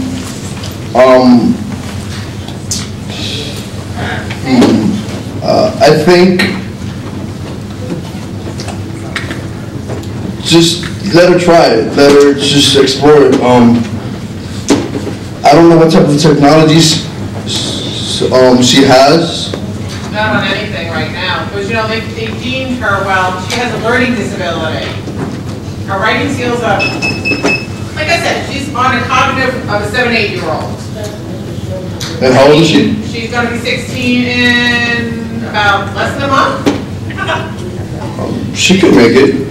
But the problem is there's only one program, maybe some colleges have this program for her because she's the A ultimate assessment testing student. There's not many colleges offering the program. They do have like a fellowship program, and then they follow through. She wants to go to college. Her sisters are both graduating with master's degrees next month. So she wants to follow her sister. Footsteps, yes. You understand? She wants to do what her sisters are doing. It's like, but what do you do with a special needs child who wants to do it, who has all this heart in her, and she really wants to go to college? This is her goal. And you have these kids, well, I can't do it. I want her to do it. I just want to shove her. I was like, okay, you want to try it? Go for it. Yeah, I would basically test out and try to look for any technology that will help her learn how to read more, how to write more, okay, so I should how to do up and see what they can do. Yeah, okay. How to build up her math skills, and what are her basic interests in terms of like subjects and stuff. She's very smart. Well, right now they're teaching her, the vocational program teaching her work in a store. So I know she's smart. She's, you know, she wants to do something, she can do it. I'm letting her do her own homework this past 6 months to work part-time now. It's like you have to do it yourself. So okay. she started working, she's doing more independence. Even the teachers know that she's very independent now, which is a good thing for these kids. Like, Mom, you can't do everything for you. When you're in school, I can't do it. Yeah, like I said, maybe learning.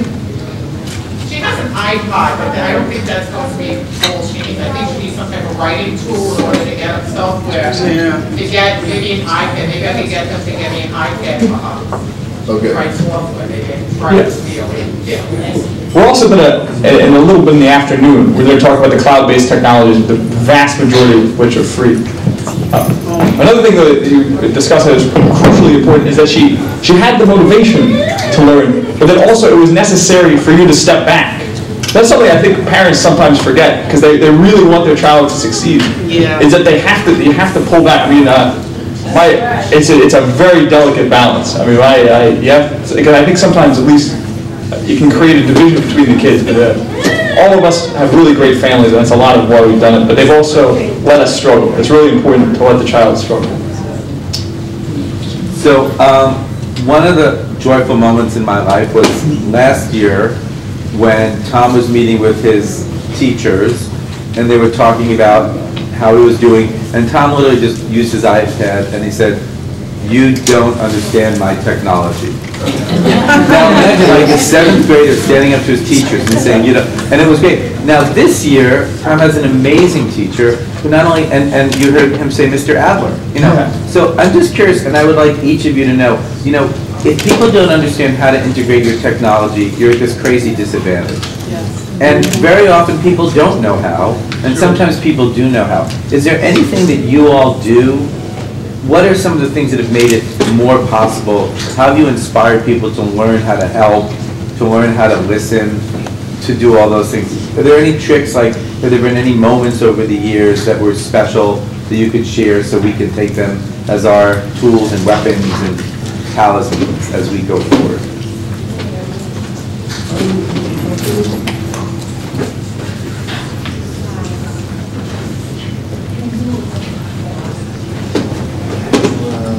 Well, Melody's typing out her answer. Does Randy, you want to say something?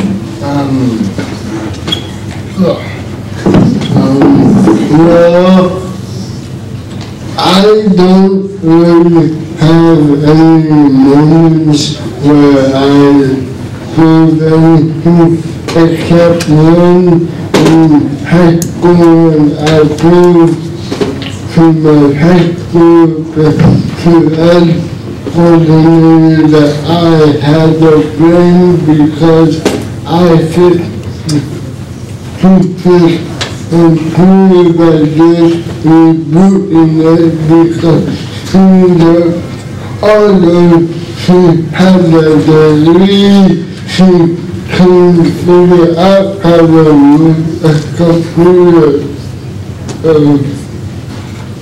And I could do that. Well, yeah, you figure it out.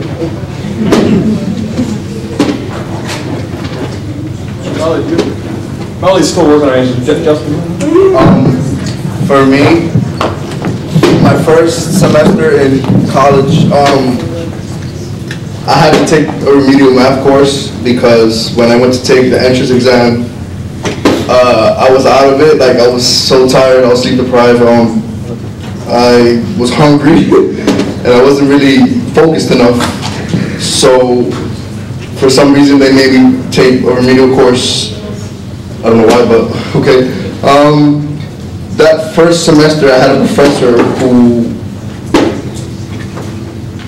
didn't really know how to teach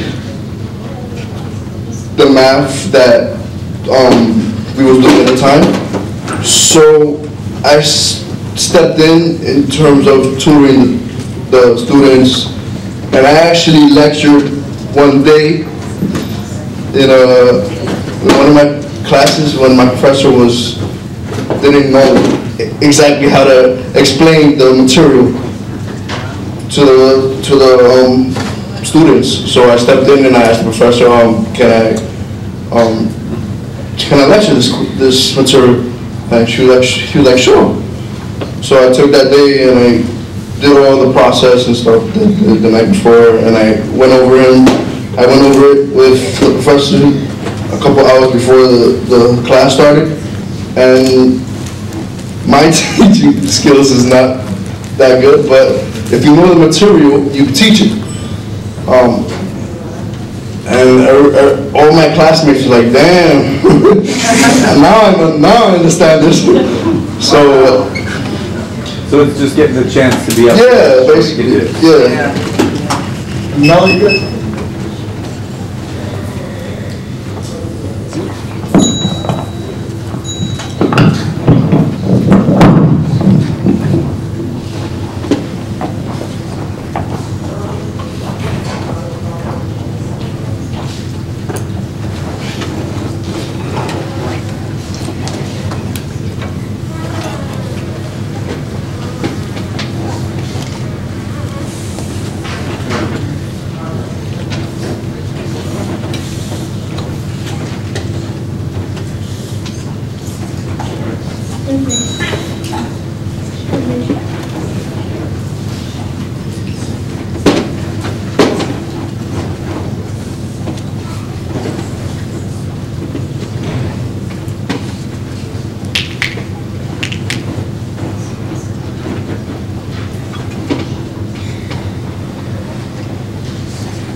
probably still working.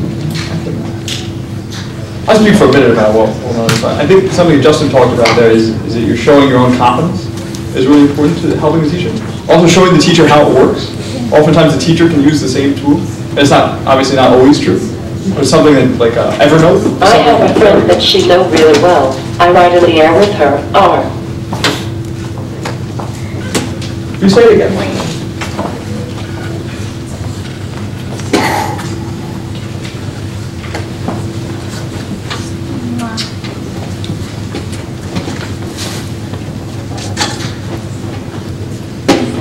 I have a friend that she know really well. I ride in the air with her.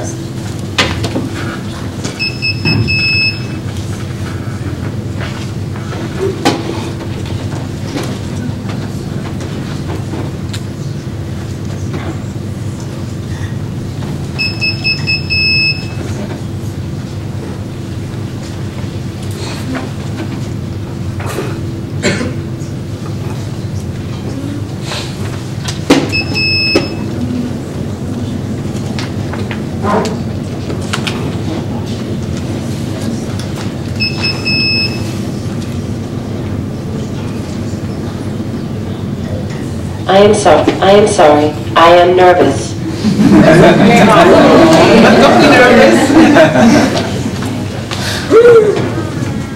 Is there another question there? But Melanie, were you saying that someone who really understands you helps people know that you're understanding what's going on? Okay. So it's using a friend who can sort of interpret a little bit. And you do okay. You're an ally. So the purple tie there? Yeah, I have a question. I think I'm just curious about how do people, what's the correct way for other people to kind of like engage and to understand what people's abilities are and strengths are, because I think that some people may have a tendency to lump together, I guess, a physical impairment with a cognitive impairment when it doesn't all seem to be the case.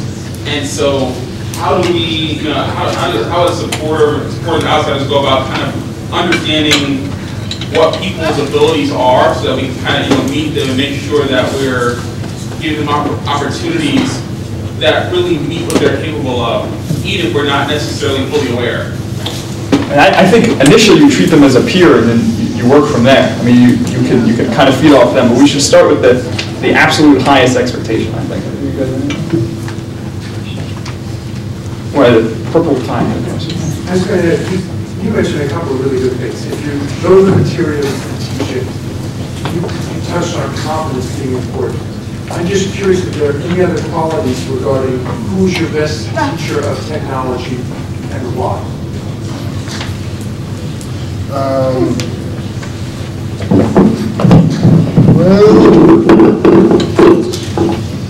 I would say that we are the teachers of our own technology because we are the ones who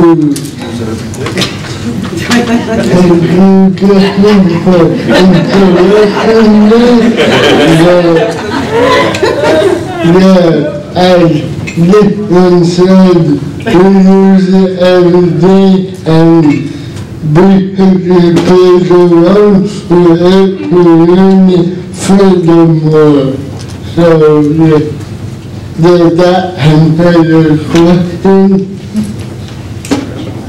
Yeah, the thing that's interesting that I notice with teachers is there's a typical trepidation teaching digital natives like yourself how to know things when you've grown up knowing exactly what's going on anyway. I mean, you have the advantage of growing up touching screens, whereas they have a wealth of knowledge knowing concepts that are still valuable. Do you find that a teacher who knows concepts and imparts those is beneficial still, or do you prefer to just be self-directed with the way you learn? Do you like to learn on your own? Well, concepts, I think, are a matter of content. So I think what we're talking about is how to access the content, but that the teachers are absolutely still necessary for the content. You guys have something?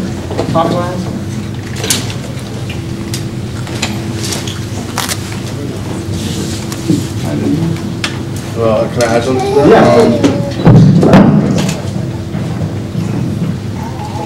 In a way, we need both, but in my experience, I prefer teaching myself because you're basically teaching yourself at your own pace. No one is telling you, oh, you need to learn this now, or you can't go ahead until you learn this. So it's better to teach yourself at your own pace to better understand what you're trying to learn. Wait, you pointed towards Tom? Mr. Adler. Is that your teacher's technology? Mr. Adler? Yeah. Is he a technology teacher, or is he your teacher for regular subjects?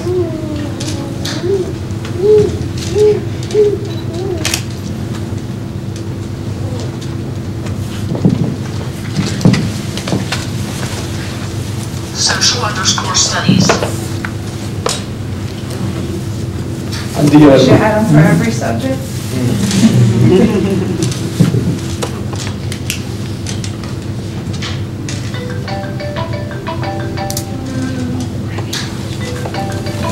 Yes.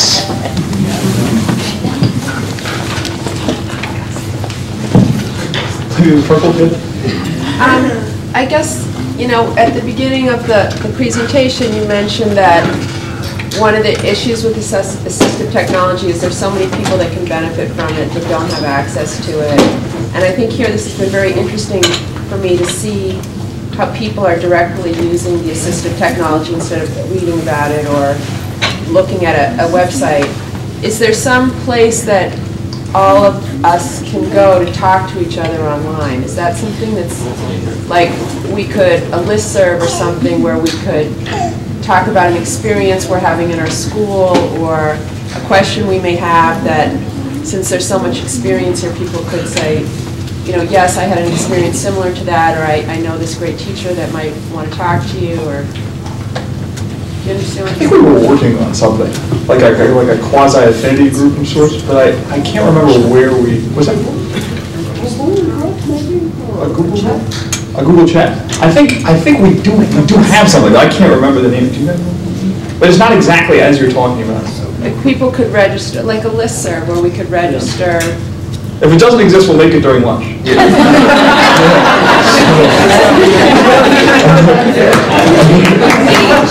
other questions? The woman in the purple. I wanted to hear about the voice dictation. Is this thing besides writing speak something that's accessible from a regular computer or the latest computers on the market? I work with students who struggle, who are dyslexic, struggle terribly with their writing and their spelling, but have wonderful ideas, and I want to ease the process for them. You've got a whole presentation about it. Yeah. Just like an outline. Presentation later, specifically on that? Yes. Yes. I promise not to talk, but would you guys like to do your presentations? Let everybody go to a late lunch and go home. One young lady hasn't arrived yet that we wanted to meet, but if she can't make it, it's up to the audience if they would like to hear Justin's presentation on voice dictation. Yes. Yeah, sure. So when you're done with your questions. Yeah, sure. We're in no particular rush. Another one, sure. For Maya, or Maya's mom, do you feel that you showed a lot of experiences you had before you came upon the iPad, which seemed to really kind of expand your world very quickly? I'm wondering do you feel that the experiences you had before then were crucial to the final kind of, not the final, but the success you have now, or do you think if you had had the iPad like from the get-go that would have been better? I think that she learned the concept of pictures representing words through all of the lower tech stuff that we did. I think that she could have gone onto the iPad without that experience, but I think that her progress with the iPad was accelerated because we had done that first. So they released some research saying that children under the age of 2 shouldn't have any screen time.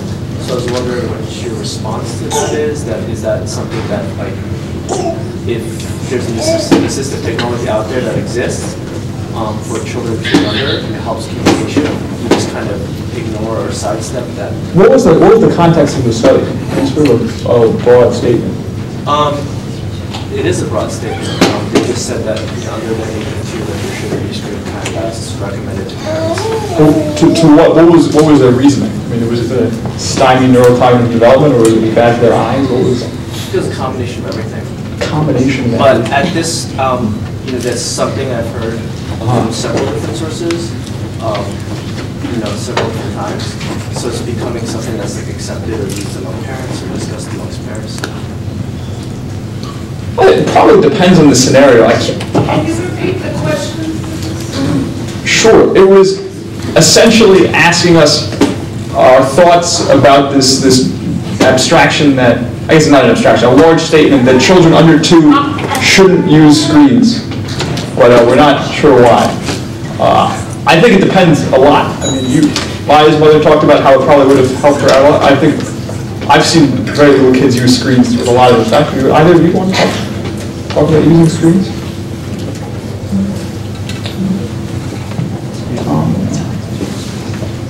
Yeah, if you have the study, though, I'd like to see it. Typically under 2, we're not going to be overly worried about a child's communication. 2 is about the time we're looking at their communication. So we're kind of safe under 2. If they're still struggling with trying to communicate. There are other ways to do it. We don't have to go iPad. But like Abraham's saying, we want to know about other things. If a child has a physical disability and they can't play, and that's one of the only mediums through which they could play, well, I wouldn't want to deny them. So there are so many different ways to look at it. I'd like to see the study too. Can I comment to that, Mark? Sure. I think also that if I could do it again, I would absolutely have my using the iPad before she was 2. And I think that comparing screen time to a speech generating device it's like saying kids shouldn't use electronics when they're little, so we're not going to give them a hearing aid. This is her speech prosthetic. It's the way that she talks. It's not a screen that she's playing with. Does that make sense? May I add something? In Randy's case, I'm sorry, let me introduce you. My name is Maria, I'm Randy's mom. For him was different. He really needs a screen because his fine motor skills were very poor. When he got the first Dynamite, he got 2 windows. I'm surprised that Maya can touch and, have a screen with 30 or 40, windows. So for Randy, it was necessary to focus, paying attention, to touch, get the sensation, send the message, and relate things with the other. And so that was the first tool for Randy, was all the board that we made before with the contact paper, before we have access to the Dynamite. So when he got the Dynamite, he works with 2 windows only. So he got, improving, but definitely was for him necessary. Thank you. Sorry. No, I can just verify the source. Sure. It's the American Academy of Pediatrics, and the study was released in 2011. Well, what was their reasoning? If you have it there on your phone? I do have it on my phone. They related it to attention span, and that it caused attention-related problems. I mean, I'm not necessarily a proponent for what they're saying. I was just wondering, what your interpretation of that information or data was for parents. How about I read it and I give you a better answer? But I think I don't think you're intending it. I just want to tie a couple of things together. The biggest issue we have in this room is that we are a low incidence population.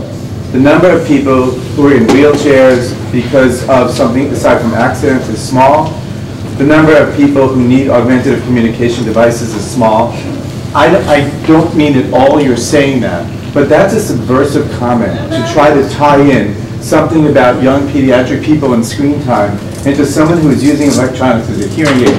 It's like saying you shouldn't use an iron lung. It's like you said you shouldn't do that. To tie screen time in that way is wrong. We're dealing with a time where the DOE is full of really good people who don't have the money and resources to do what they need to do. And this world is going to pay a price of it because we don't have the resources for people who want to make change. There's also a really interesting study which is coming out. 80% of people, when people have an insurance claim, the number of people who fall off after a first denial is 80%. Wow. So if you're a company trying to save money, and you say no the first time, you're now dealing with only 20% of the people who are going to fight hard.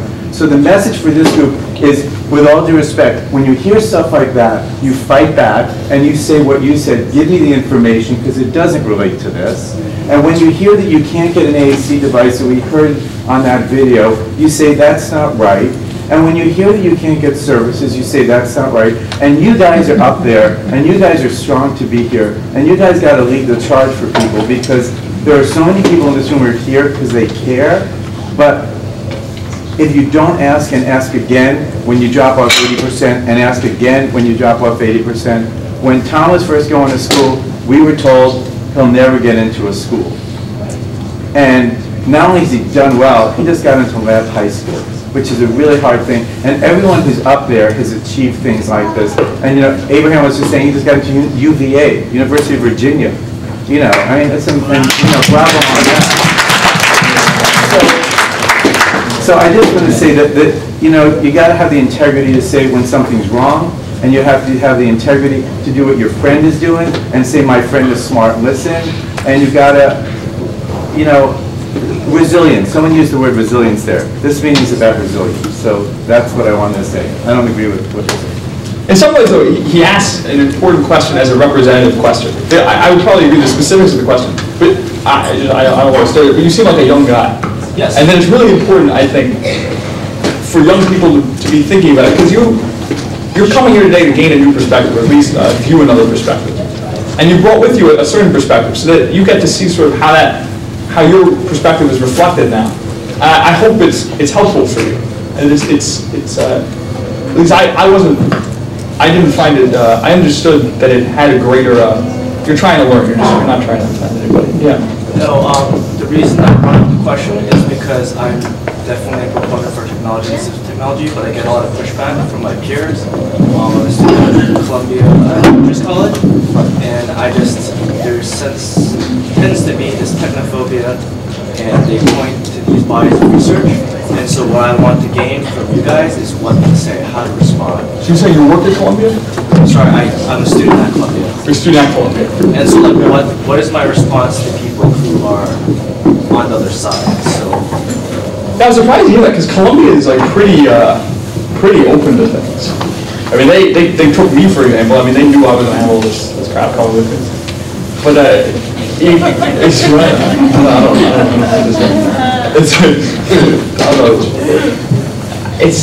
I think in some ways you're doing the right thing by coming here today, and you're going to come back with more information. And you just have to keep on pushing and just really try not to get frustrated. And Columbia has a lot of resources. I mean, they're a little hard to find, but particularly graduate school. There's a woman I think called Cecilia Euler, who's working on some stuff, and I did some stuff with them briefly. They were working on the Students for Real Inclusion program, which was not specific to Columbia, it was sort of citywide, and they're working on stuff, but they have a lot to go, as you mentioned. Are there any I think also that study, and it's a common thing that happens for students with disabilities, is you get compared to a study, well, this is what works for the general population, and that study was based on the general population and not based on people with different needs. So you're comparing apples and oranges, like, in a lot of ways we all have the same needs and the same, but you can't, that's like when I'm an OT and I test a kid, I'm testing a kid based on a test that was tested for kids without problems. Like, how can I compare somebody without any neurological deficits to somebody who has some and say, oh, well, according to this test, you're in this percentile. No, you're in that percentile, right?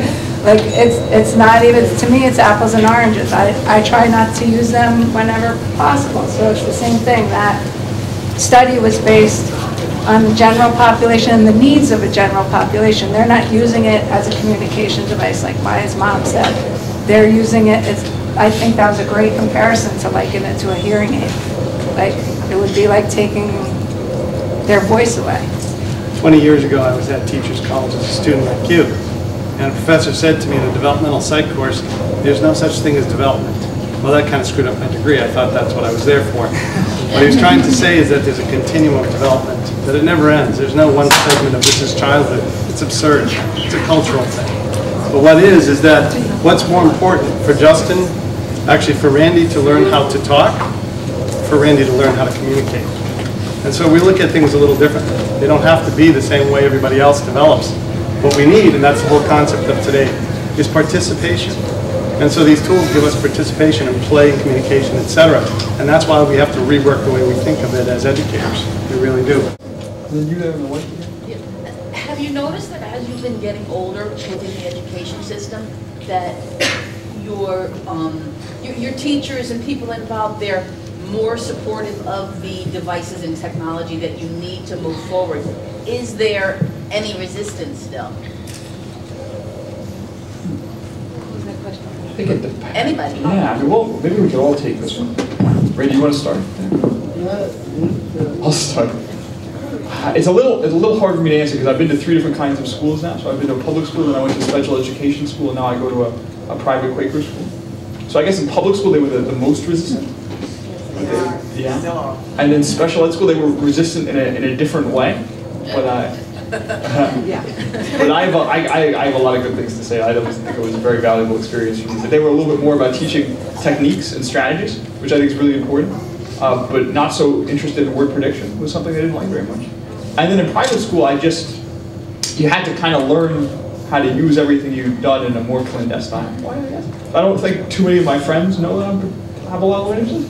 I use a laptop in class, and then every teacher I've ever had has been very supportive of that. It's just in the beginning of the year, you sort of tell them what the deal is, and then the vast majority understand.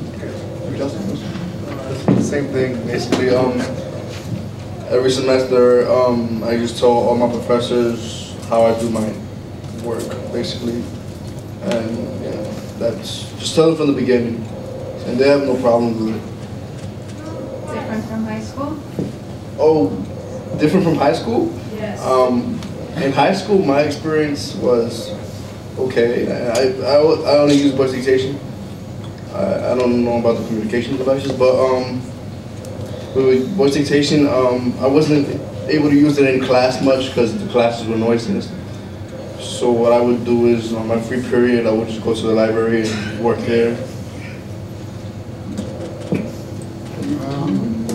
Well, for me, it's kind of similar, but one difference is in my high school, my special ed department did not know what they were doing, so I was practically on my own.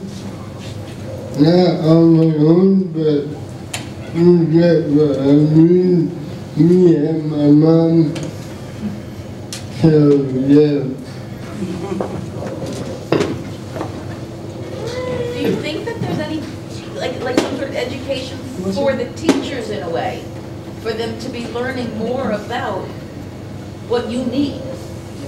Or are they all just coming at it the next year and not knowing any more than they did the year before? You know what I mean?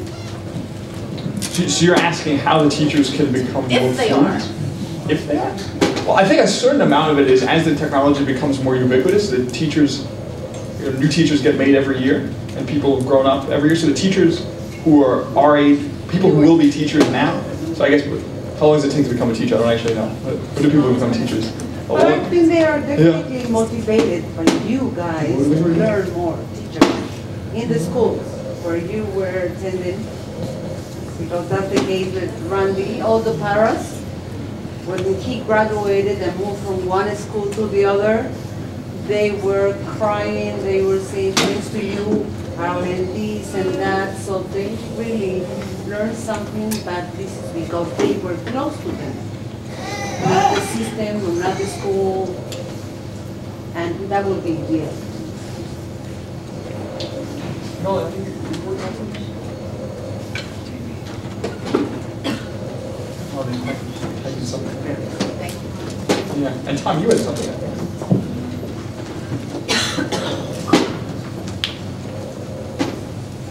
I agree.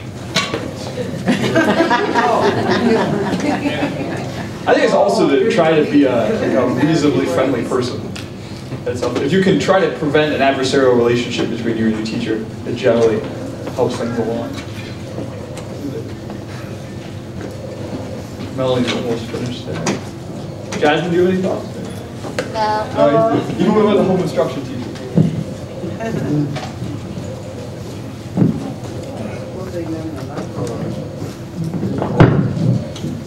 Let's just wait for Melanie. Jasmine, do your teachers put all your instruction on your computer? Do your teachers put all of your instruction on your computer? Well, this time, like the technology, it's not easy. So they have to like clear stuff and email stuff so I could do it on my own. I like to be as independent as possible. So it's not really easy, so they just try. When they came into the home, I guess working with Jasmine was the first time they were aware of assistive technology and the type that she was using, the Achieve 3000 program. So Jasmine's pretty much teaching them what they have to do. Okay, this is what you're going to do. You're going to go home, you're going to scan it, then you're going to email it, then you're going to send it to this email. I'm going to open it. So she's guiding them basically. And she has about 3 different teachers that come into the home. So each teacher, and then when she gets a new teacher, she gets frustrated because it's like, I got to train this teacher now too. He doesn't know anything. So just the teachers in the school and the teachers out of the school, they're not aware of the assistive technology. They're amazed by it when they see it though. Melody is still working on it.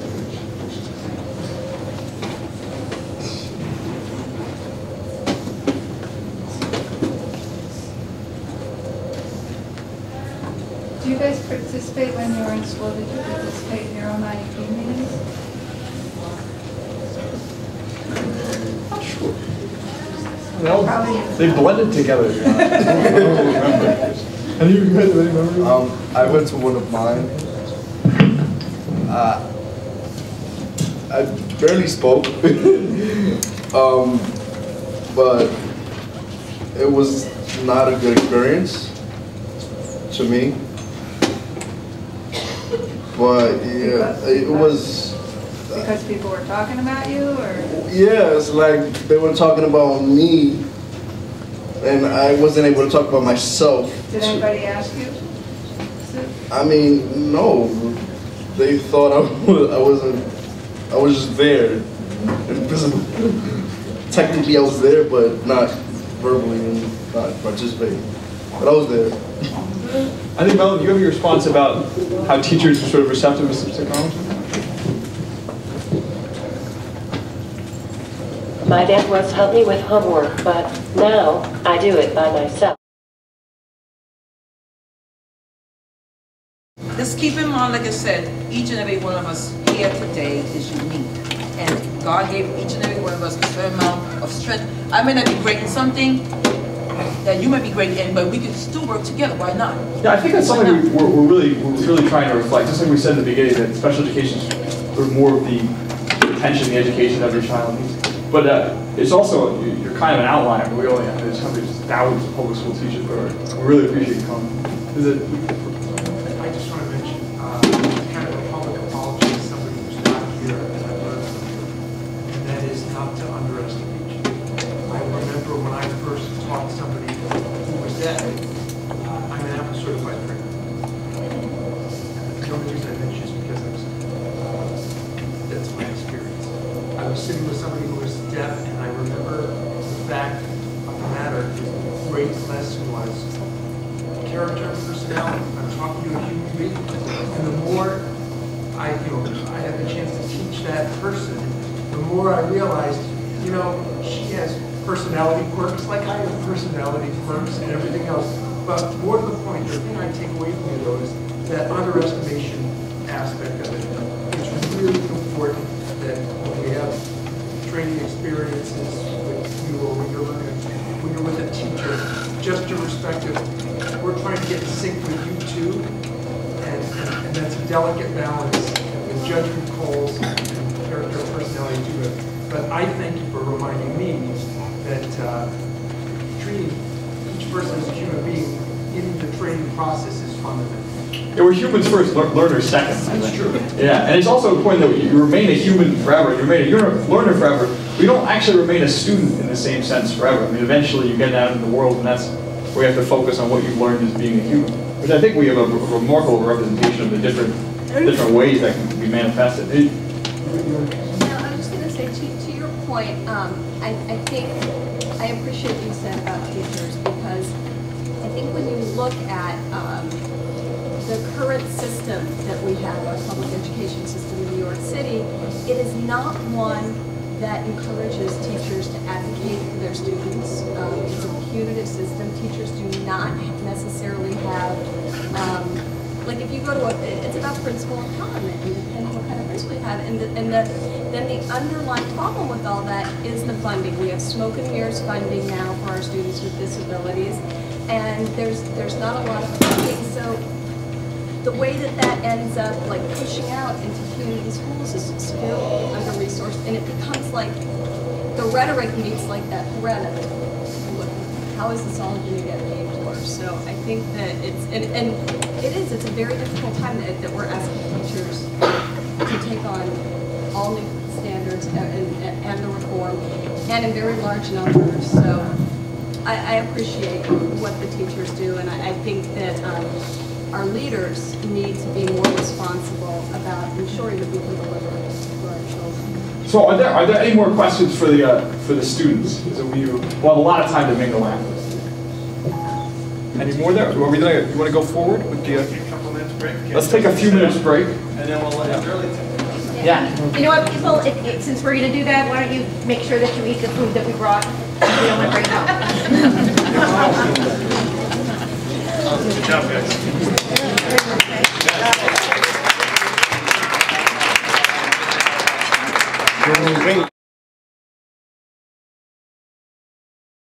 You can reflect on the day for a moment. You see, what we've worked towards here is to build a classroom, or hopefully build the idea of a classroom in which everybody can learn, and everybody can have the opportunity to learn, and everybody can have the opportunity to strive for what they can achieve, but they need the tools to do it, and they need to be empowered to do it. Thanks for coming today. Enjoy lunch.